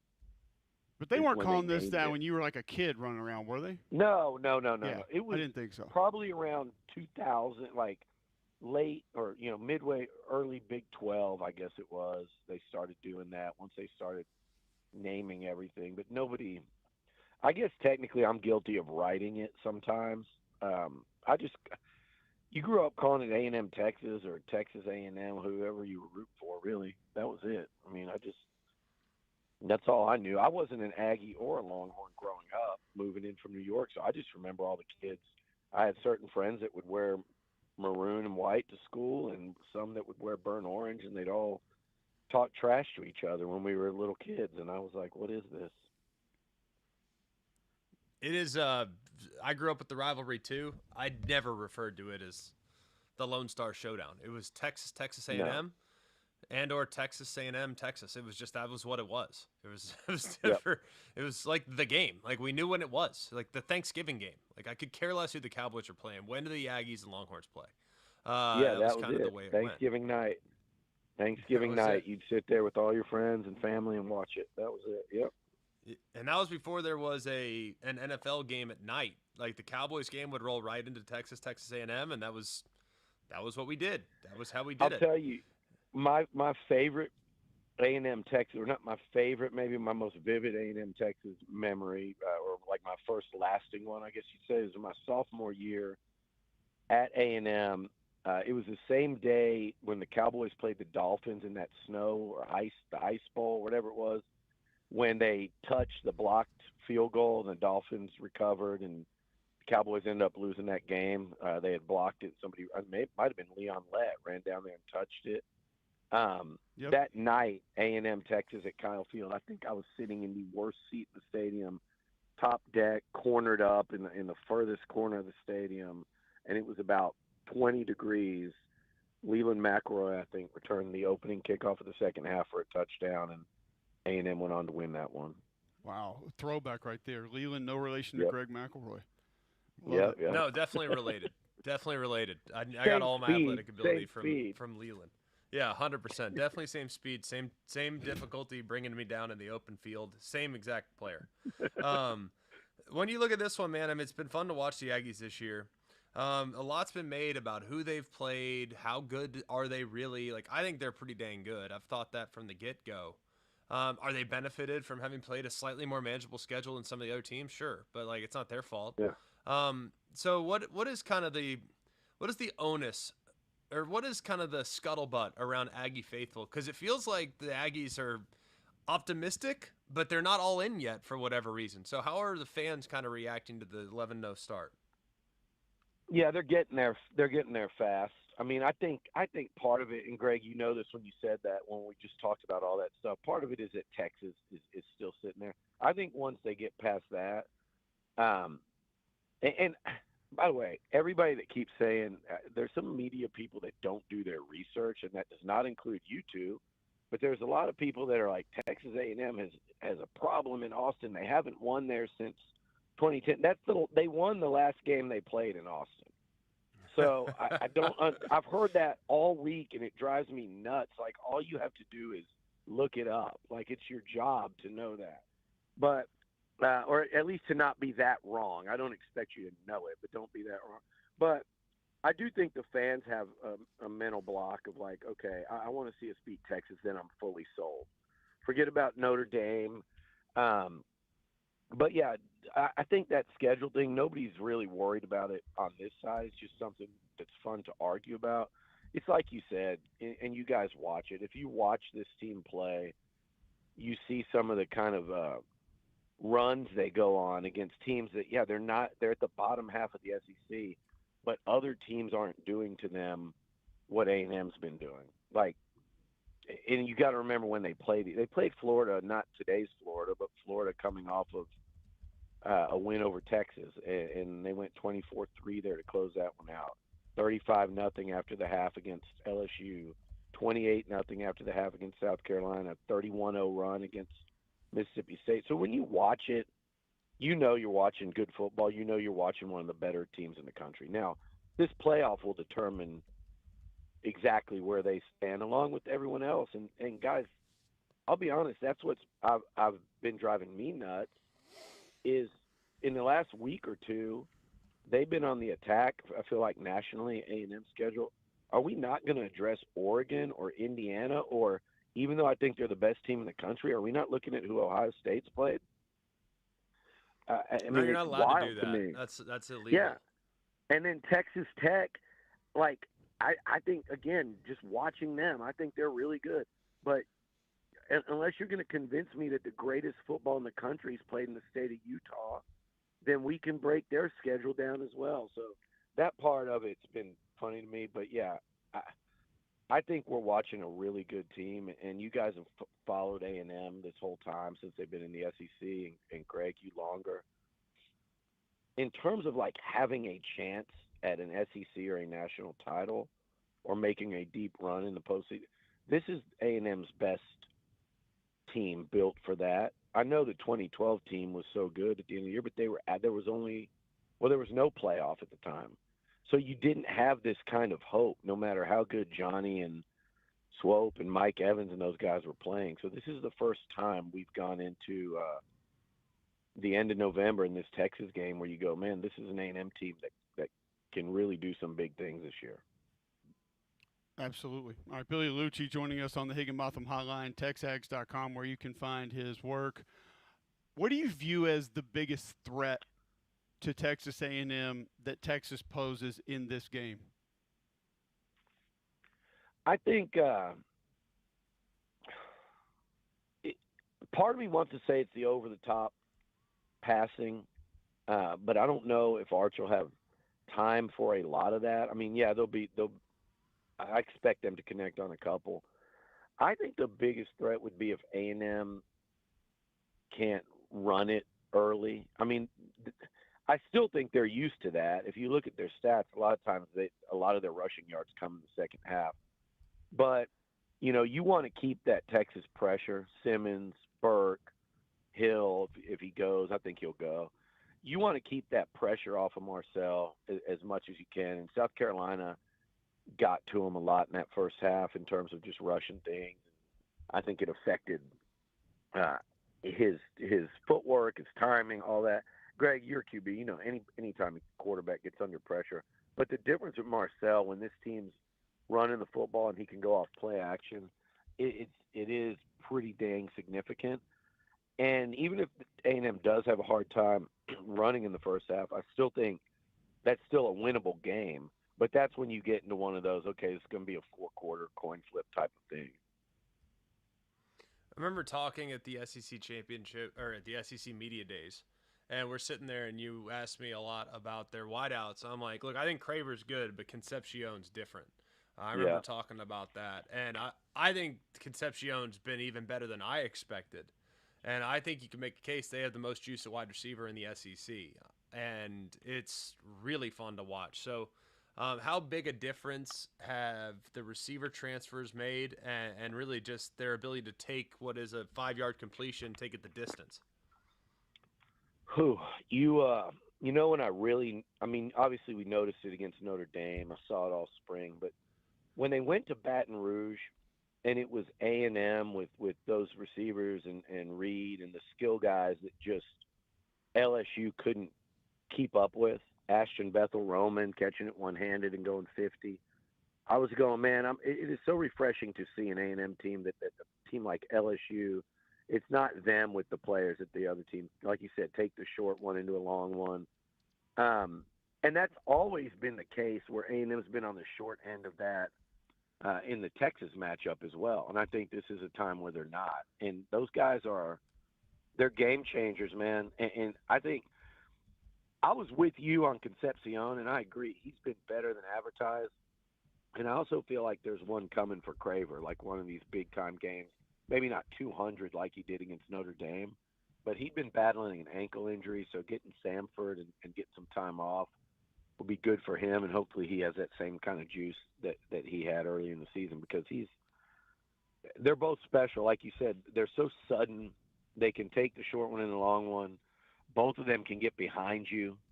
If they would have been connecting more early in the year, those numbers would be even crazier. But I think Casey's Concepcion guys should be your first team all SEC all purpose guy, if you want to call him that.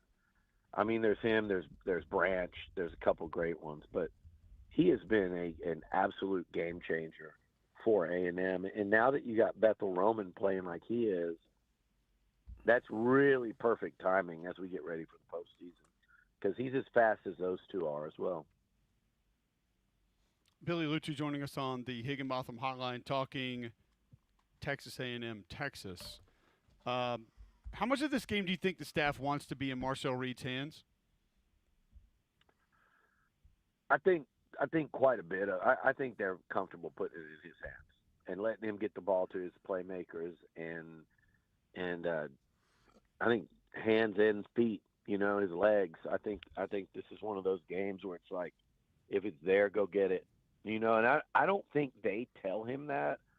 I think Marcel has done a great job of evolving into the quarterback that runs when the game dictates it, when it feels like I watched him against Missouri basically not run at all. And then there was a key third down.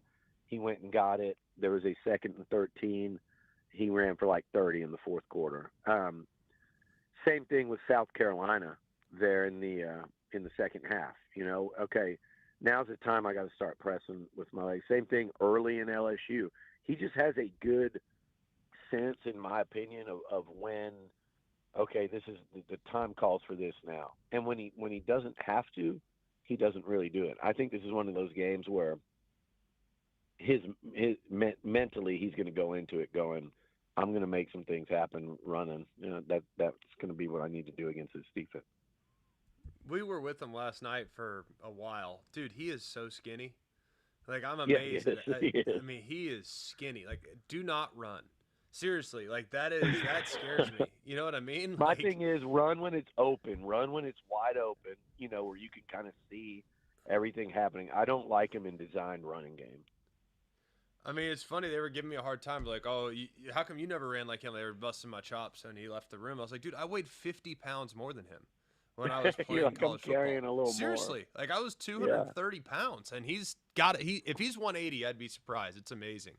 But he does. Yeah. He is streaky, and when he gets hot, it's a wrap. He's he's a very good player, but I still think there are some low points in there that Texas that would scare me if I were an A&M fan Yeah. when playing against opportunistic defenses. So is that kind Yeah. of in the back of your mind still, or do you think that's something you're no longer worried about? I wouldn't say worried, but it's definitely in the back of the mind because he had 2 picks in that first half, or 3 turnovers in that first half against South Carolina. He had 2 in the first half against LSU. There is still some taking really honestly taking the great with the bad, but in a game like this, yeah, against, like you said, opportunistic defense, uh, they're still a disruptive defense. Now, I will say this: I don't know what it is about that Texas defense. Cole breaks it down every week. I should listen to him. I don't know what's, and I do read it, Cole. I don't understand what's happening defensively with them. I did say during the offseason I thought people were getting carried away because I thought they just lost so much. But to give up the point totals they're giving up here lately, and I've got people in Austin saying, "Well, we gave up a last-second touchdown." They to make a Arkansas. lot of make a lot of mistakes, dude. Like Yeah. they bust coverages, like they make mistakes. And that's what, like if they just played sound, they'd be so much Yeah. better. But they just make mistakes, and I know they're young. They got a lot of different guys in the back end, and I think Taft's absence was felt because of how good he communicates. I think they For have at sure. times over communicated. I think they have a hard time adjusting to motions. I think some of that stuff has really hurt them this year because guys are just running wide open. That just can't Yeah. happen, you know? No, and you're not used to seeing that under Kwiatkowski No. once he got that defense going. So, and we all know that they could flash back and look like what they've looked like at times this year, but especially what they looked like last year. But there's matchups in this game that I like for A&M that I think could determine it. And look, last year they got, you mentioned receiver. I love those guys against that secondary.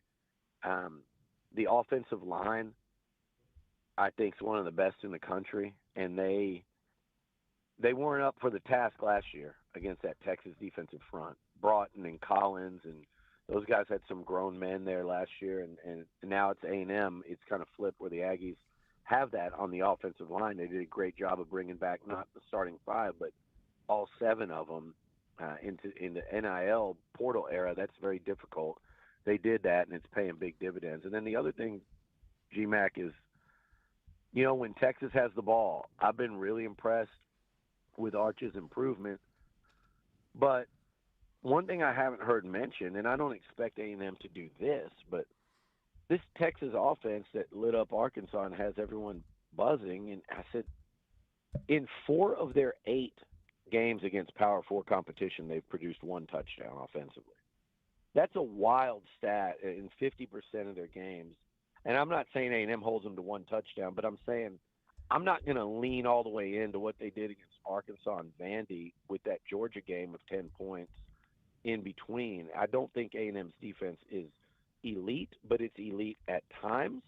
And they certainly get after the quarterback and have drive-killing plays if you look where they're at in terms of sacks and TFLs and anyone that's watched Cassius Howell. So that's a situation I think to watch is this A&M defensive front versus Texas offensive line to say how much has that group on the other side really improved versus competition.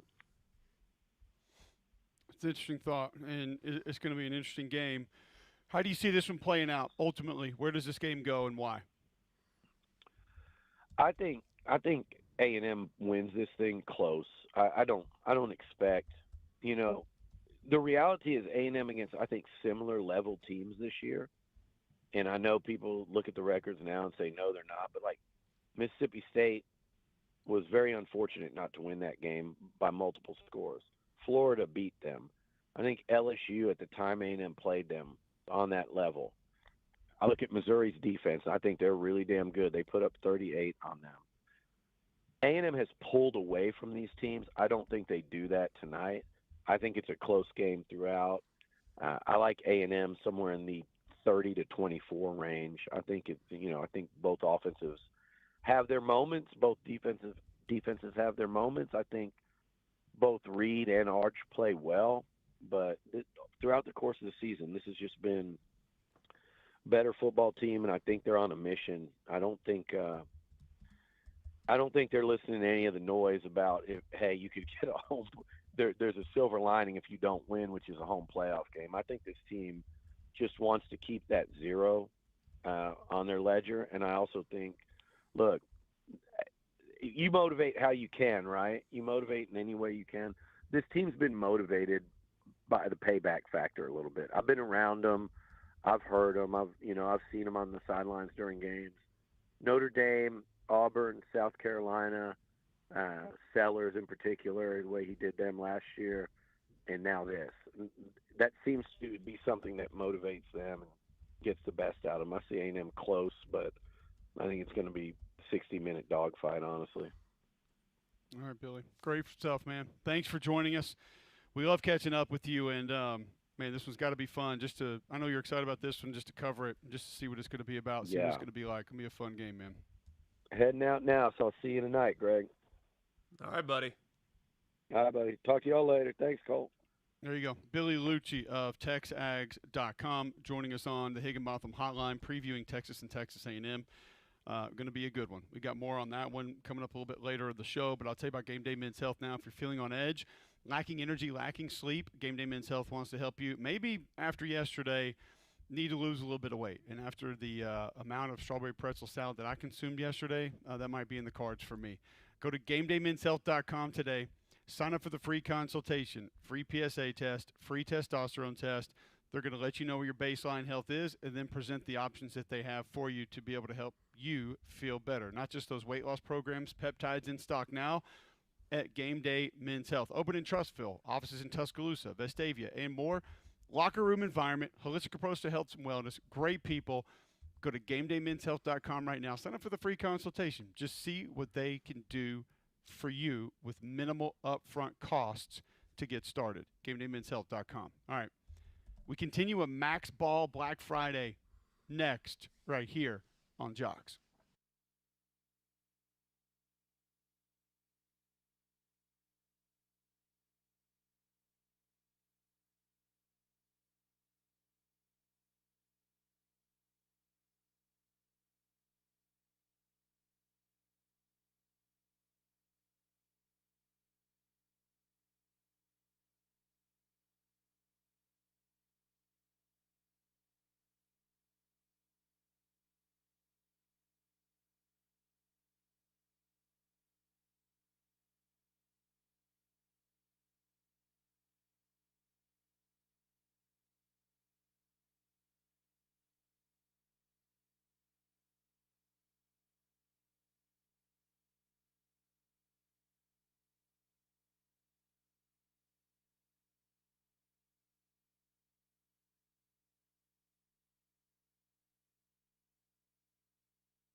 All right, welcome back in. McElroy and Cubelic in the morning. We were having a conversation about some of the football that was on yesterday during the break. You two have not heard of Jack White. No. No. Have you heard of the White Stripes? Nope. No. Well, you've heard some of their music. Okay. I can promise you that. Okay. Just didn't know it was them. Seven Nation Army, ring a bell? Like, Yes. Oh, that's them? yes. that's Oh. them. All right. Okay. Ain't nobody got time for that. Yeah, had no idea. Had no idea. He's like a 15-time Grammy winner. I was like, who They is went that? in the I mean, Rock and that- Roll that Hall of was what- Fame last month. I Oh, think, Well, that or was 2 what months blew ago. my mind. That was what blew my mind when they were talking about it. It's like they said that as they were teasing it, and they showed a picture. I was like, I'd never seen this guy before in my life. You've seen him And before. then, no, I hadn't. And the other thing that's funny, they're like, oh, 12-time Grammy Award winner, whatever his name is, coming up at halftime. So I looked up like Grammy Award winners. The Beatles have like 8 Grammys, and he's got 12. Well, you also have, I mean, there's a lot of people that have Grammys for writing, producing. I mean, it's like an Oscar. You can get there are a lot of folks that have Oscars you've never heard of. So, It's true. I mean, that's not always the end all be all, but like Icky Thump, they got some good jams now. Icky Oh, Thump. good. ICKY, like Icky Shuffle, not Iggy. I'm glad you like him. Not like Iggy Azalea.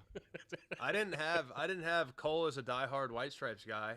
I just on know my who bingo they card are. day. That's it. Like I had no clue. Just because you're a diehard. I mean, if you're shouldn't a be diehard, surprised. you're a diehard. There were people in the house that I was in yesterday, our age, not Damien's, that were asking like, "Who is this guy?" And I'm like, "Seriously?"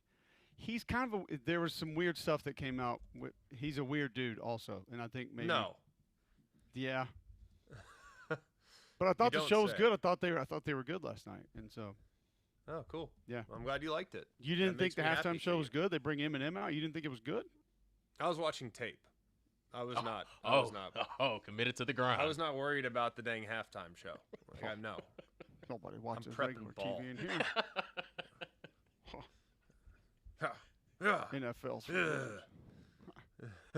No, it's not that. I love the NFL, and I had it on in the background, but I was not actively watching the halftime show. No, Super Bowl I will. Not for Thanksgiving. Oh, so you didn't see Post Malone halftime for the Chiefs and Cowboys? No, I was meeting with Elko Bateman and Colin Klein. Gotcha. Oh, Yeah, I actually didn't missed watch that one too. second I of was the Cowboy playing game, which is some, pretty unfortunate. I was playing some 2-on-1 two-hand touch in the yard. Gotcha. How'd you do? Fine. It was cold. After about an hour and a half, I was like, and like my son's wearing little like see-through shoes with holes in them. I'm like, how are your feet not numb right now? He's like, I good. Okay, I say, here we go. you got it, Keep going. buddy. 6'7". I Take good. it back. No, 6'7" was in the house. He was watching Ah. TV or something. This was 5-year-old out there. He did not. He just kept going. Wanted to keep playing. I'm like, all right, fine. His cousin's Love out that. there with him. His cousin took like 3 breaks to go inside and warm up, and he just kept. He's like, nah, I'm good. I'm like, okay, well, go take this kickoff then, since I just scored on you again. See how you can see what you're gonna do with that. We'll go Did there. you go surprise onside against them? No, but it was funny because a lot of their they struggle with like the kickoff rules. They think there's no out of bounds for kickoffs for them. Like they go recover it and they're like, oh, we got it. And I'm like, no, it doesn't work that way.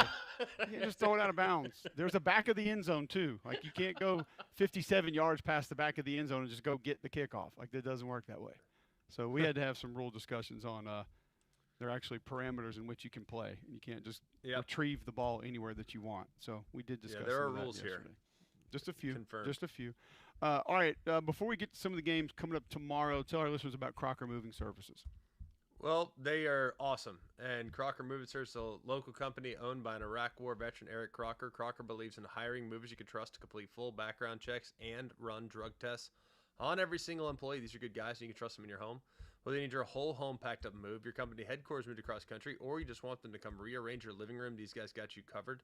They also do deliveries for furniture that you've purchased and need to get to your home. So call and visit them online today for a free quote. The website's CrockerMovingServices.com. That's CrockerMovingServices.com. Support your veterans by choosing Crocker Moving Services for your next move. Miami and Pitt, we mentioned it just a little bit, GMAC, with Stanford Steve.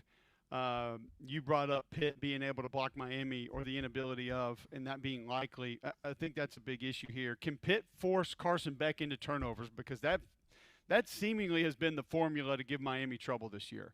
If you can do that, you can find success against them. Can this Pitt defense do that, in your opinion? I think it's all forcing turnovers. Yes, Pitt can. They're one of the best turnover teams in the country. I believe they forced 19 this year, which is one of the highest numbers in the country. They're great when it comes to turning people over. And that's, I think, their only path to victory. And that's a pretty good path, because if you look at Miami, they've got 10 turnovers this year, and 6 came in their 2 losses, including 4 against Louisville. So, yeah, I would say that turning them over is of the highest levels of importance. But the problem is, this game's a line of scrimmage game to me. And I saw Pitt get displaced a couple times against Notre Dame, which I don't love, especially knowing what Miami's going to try to do to them. Now, Miami not as much juice at running back, but they're a little bit more of a ground and pound outfit. Will get their 5, 6, 7-yard plays over and over and over again. And the other thing is that Pitt's given up, I believe, 37 sacks. And it comes against teams that they should not give up sacks against. They gave up 7 to Syracuse. They gave up 6 to Georgia Tech. They gave up, there's like a handful of games they gave up 4 or more sacks. Like, that's a huge problem when you're playing against Miami and these 2 edge rushers, and it's looking like Miami's going to be healthier at D tackle too. So I don't think they can block them. And that, to me, is going to have me very concerned with the freshman quarterback back there. I don't think there's any doubt. All right, we got a lot of games to get to, and we've shared a lot of our opinions on games. I'm going to take Miami in that one over Pitt. You ride Miami also? Yes. Damien? Yep. All right. Damien, you and I can pick this one. Greg can't. I think Texas A&M gets it done tonight.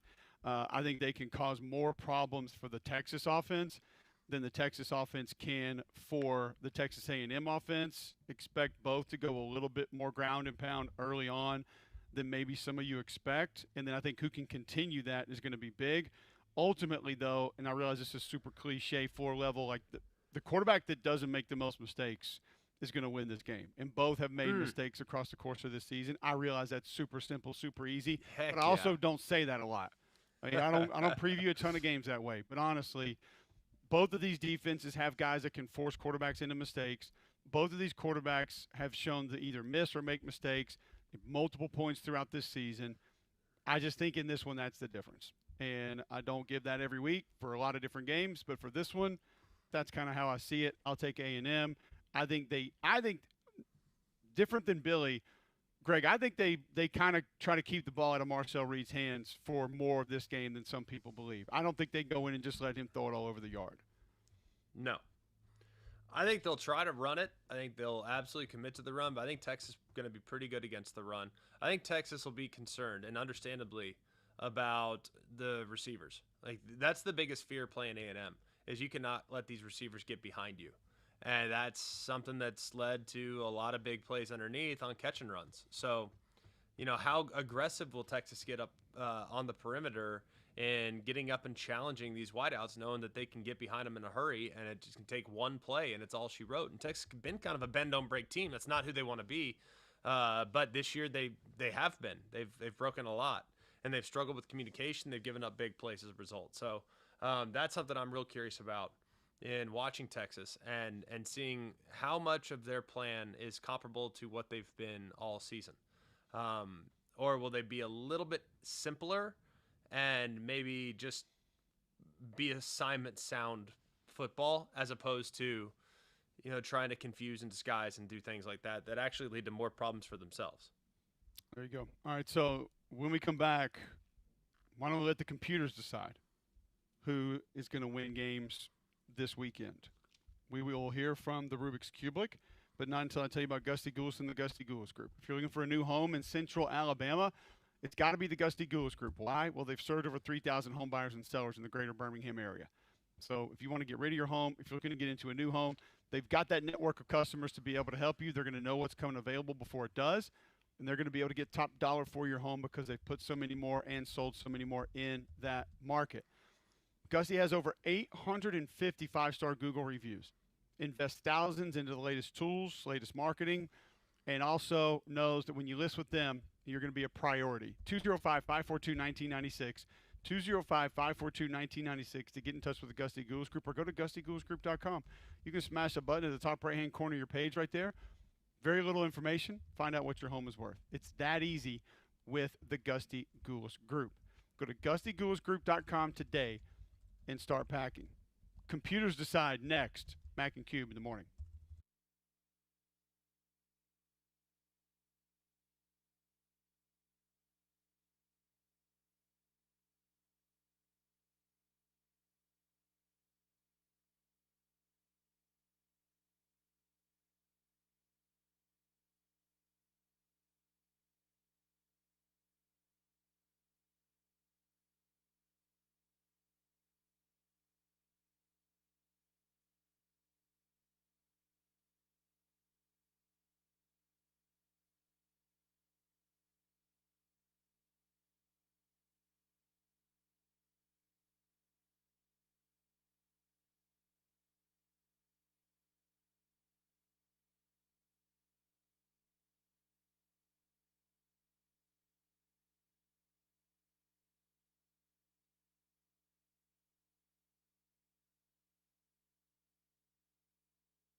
All right, welcome back in. McElroy and Cubelic in the morning. Appreciate you guys being with us. 800-239-9569. You have a segment or two to get in if you want to discuss anything college football coming up this weekend. Before we get to the Rubik's Cubelic, G-Mac, tell our listeners about Polar Bear Services. Well, Wes and the guys have been coming to my house for a long time. It's cold, so make sure your home and your home comfort system is ready for the test that it will face this year. It's amazing to see exactly what's going to go down with Polar Bear Services. They'll come out, they'll get it taken care of, they'll make sure your heating system's ready.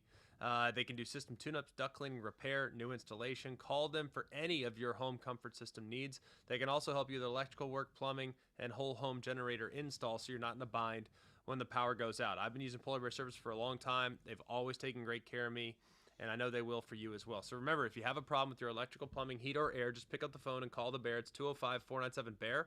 That's 497-BEAR. All right, let's get to the Rubik's Cubelic. The computers decide who wins. I'm in Decatur, so I was able to run over and just pick up the results right there in person. Didn't even have to use the printer. We're going to start with the game we were just referencing, and that is Texas A&M at Texas. Damian, plug it in.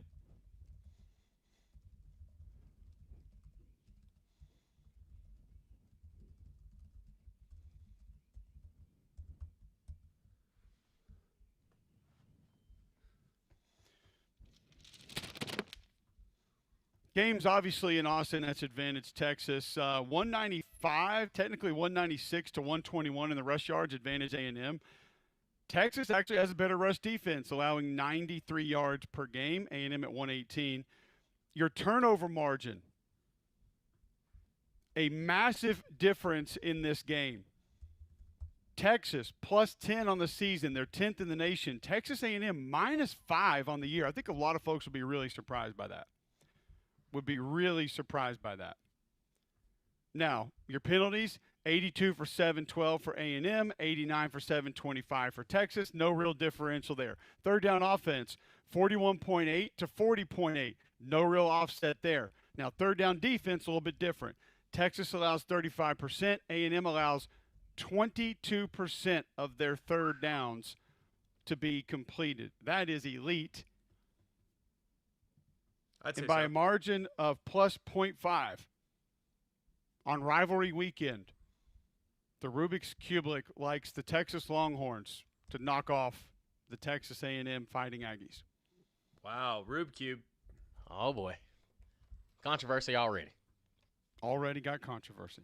Rube Cube. Here we go. That's one down. Big one tomorrow morning on Fox. Ohio State at Michigan. Damian, plug it in.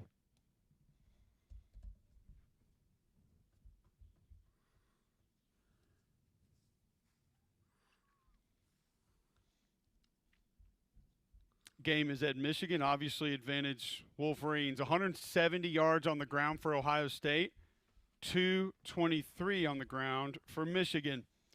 Ohio State allows 80 rushing yards per game. Michigan's 94, pretty good. That's not as good as Ohio State. Not Plus bad. 4 in the turnovers for Michigan, plus 5 for Ohio State. No differential there.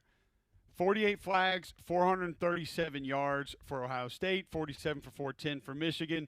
No real points awarded on that one. Third down offense, though, Ohio State converts 55.8% of their third downs this year.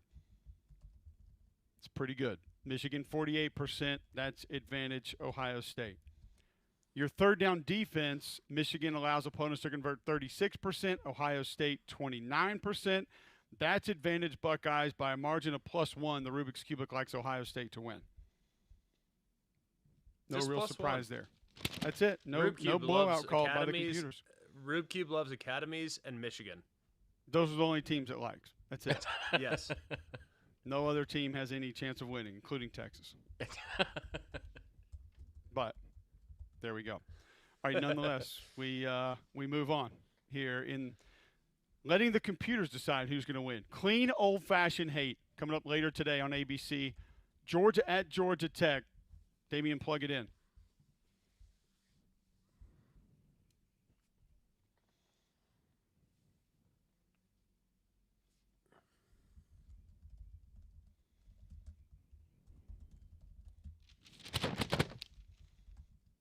Game's in Atlanta, not at Georgia Tech. No advantage for the Jackets. Wow. Okay. They said they redid the algorithm, took a look at it, carried On the the 2, neutrals? put in a decimal point, divided by 4, and all of a sudden, no advantage for Georgia Tech. Wow. That's just what they wrote down on the paper. That's all I have. I can't. That's it. Don't ask me. I don't do this. 190.5 rushing yards per game for Georgia, 215.2 for Georgia Tech. That's advantage Jackets. Jackets give up 167 yards per game on the ground. That's 95th nationally. Georgia gives up 87. That's advantage Dogs. Your turnover margin, -6 for Georgia, -1, or -6 for Tech, -1 for Georgia. That could decide the game. Doesn't look like that's great for either one. Is it an advantage for Georgia when you're minus in the turnovers? The computers say yes, but either way. Penalties, 48 for 446 for the Dogs, 66 for 508 for Georgia Tech. That's advantage Georgia as well. Oh, boy. Third down offense, 46.4 Georgia, 48.1 Tech. Advantage Tech. Third down defense, 36 to 39% in favor of Georgia by a margin of 1.5. The Rubik's Cubic likes the Georgia Bulldogs to take clean, old-fashioned hate. Let's roll it right in again. Vandy, Tennessee. Damian, plug it in.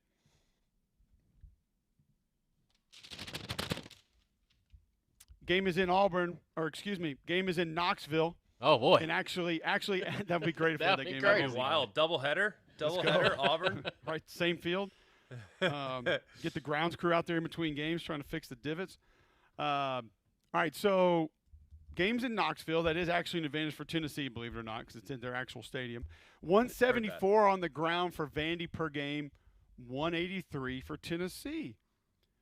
131 yards rushing per game allowed by the Vols, 105 for Vandy. Advantage Doors. +4, +3 in the turnovers, no offset.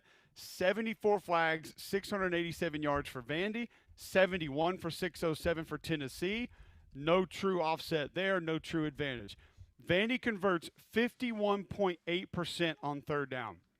52% on third down. That's a little bit better than Tennessee's 49%, which is still pretty good. Slight advantage to the Doors there. Vandy allows opponents to convert on 40% of their third downs. Tennessee, 39%. No true offset. Maybe half a point goes to Tennessee there by a margin of +0.5 again. Close. Very close. Again, the computers say Vanderbilt will knock off Tennessee. I like Vandy there. Huh. Finally. Okay. The one and only singular Iron Bowl. Damian, plug it in.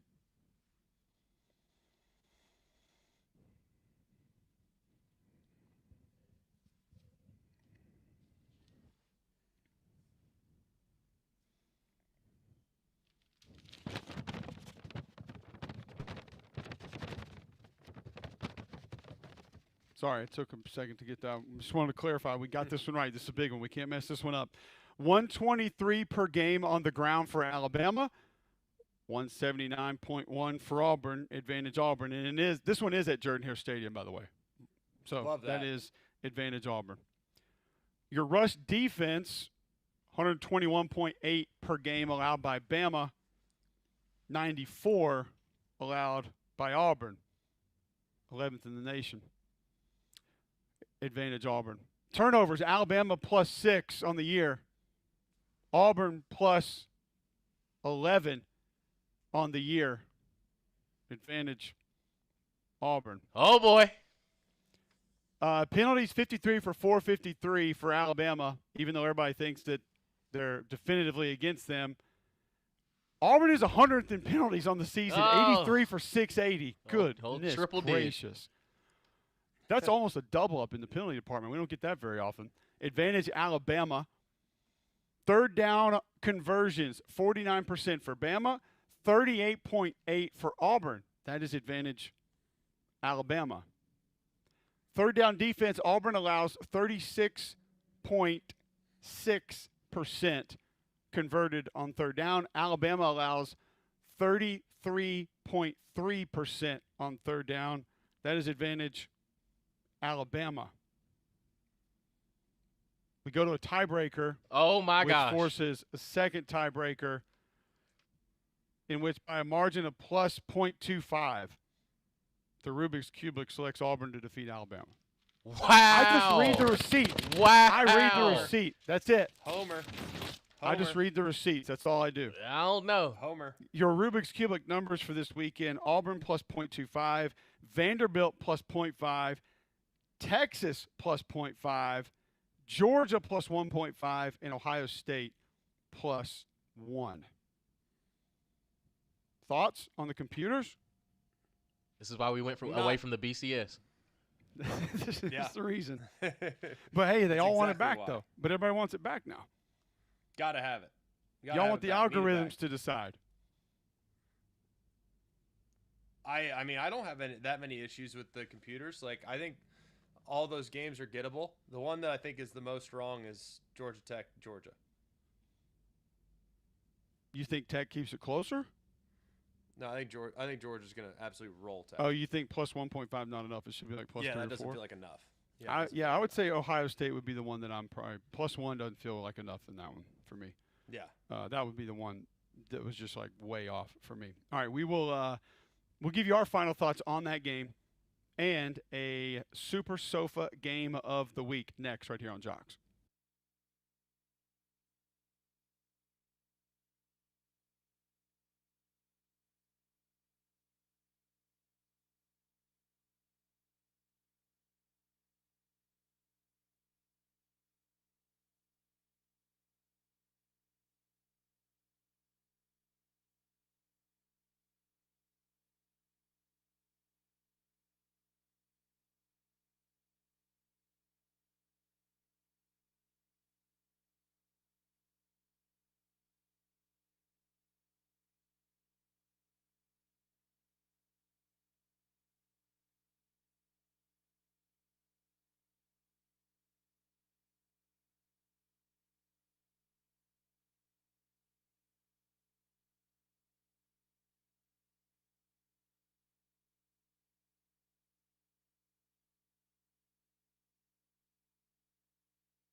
What a day for Vanderbilt. They re-signed their head coach Clark Lee, and now Steve Wiltfong is predicting Vandy to flip 5-star quarterback Jared Curtis from Georgia. Black Friday indeed. Let's get to our Super Sofa game of the week. I think we're all going to go Iron Bowl here because we love that game so much. We know the meaning of it. But if it were a different one, Greg, which direction would you go? If not Iron Bowl, I'd take Texas A&M. Game we're on tonight. I just love that rivalry. Always have. So that'd be the direction I'd go. I think I might go Egg Bowl just because I think both of these teams having a week off is going to be interesting. You get a couple more guys healthy. The distractions around it, what's that going to mean? I think we're interested to see what happens before, after, during, if something's released. Damien, which direction you going? Yeah, I'm going Egg Bowl too. And you can find that TD's Fine Furniture that you're going to be having the Super Sofa on. You can spruce up your home for the holidays with TD's Black Friday sale. Thousands of items for the entire home marked down as much as 50%, plus you'll pay no interest until 2027. The Black Friday sale is going on now at TD's Fine Furniture in Summerton. Iron Bowl, which direction we going? I honestly don't think Auburn's able to generate enough offense. I do think the defense can cause problems. I think you're going to need multiple turnovers to win that game. I think Alabama wins a close one. Yeah, I take Bama. I think they pull away. I just think the wideouts are too much, and against man coverage, I think they'll be able to overwhelm them. So I think it'll be a good game. I think Bama in the second half will start to get it right a little bit and start to pull away. Damian? Alabama. There we go. Guys, have a great Black Friday. Have a great weekend. We'll be back Monday, 7 to 10 a.m. right here on Jock's 3-Man Front coming at you next.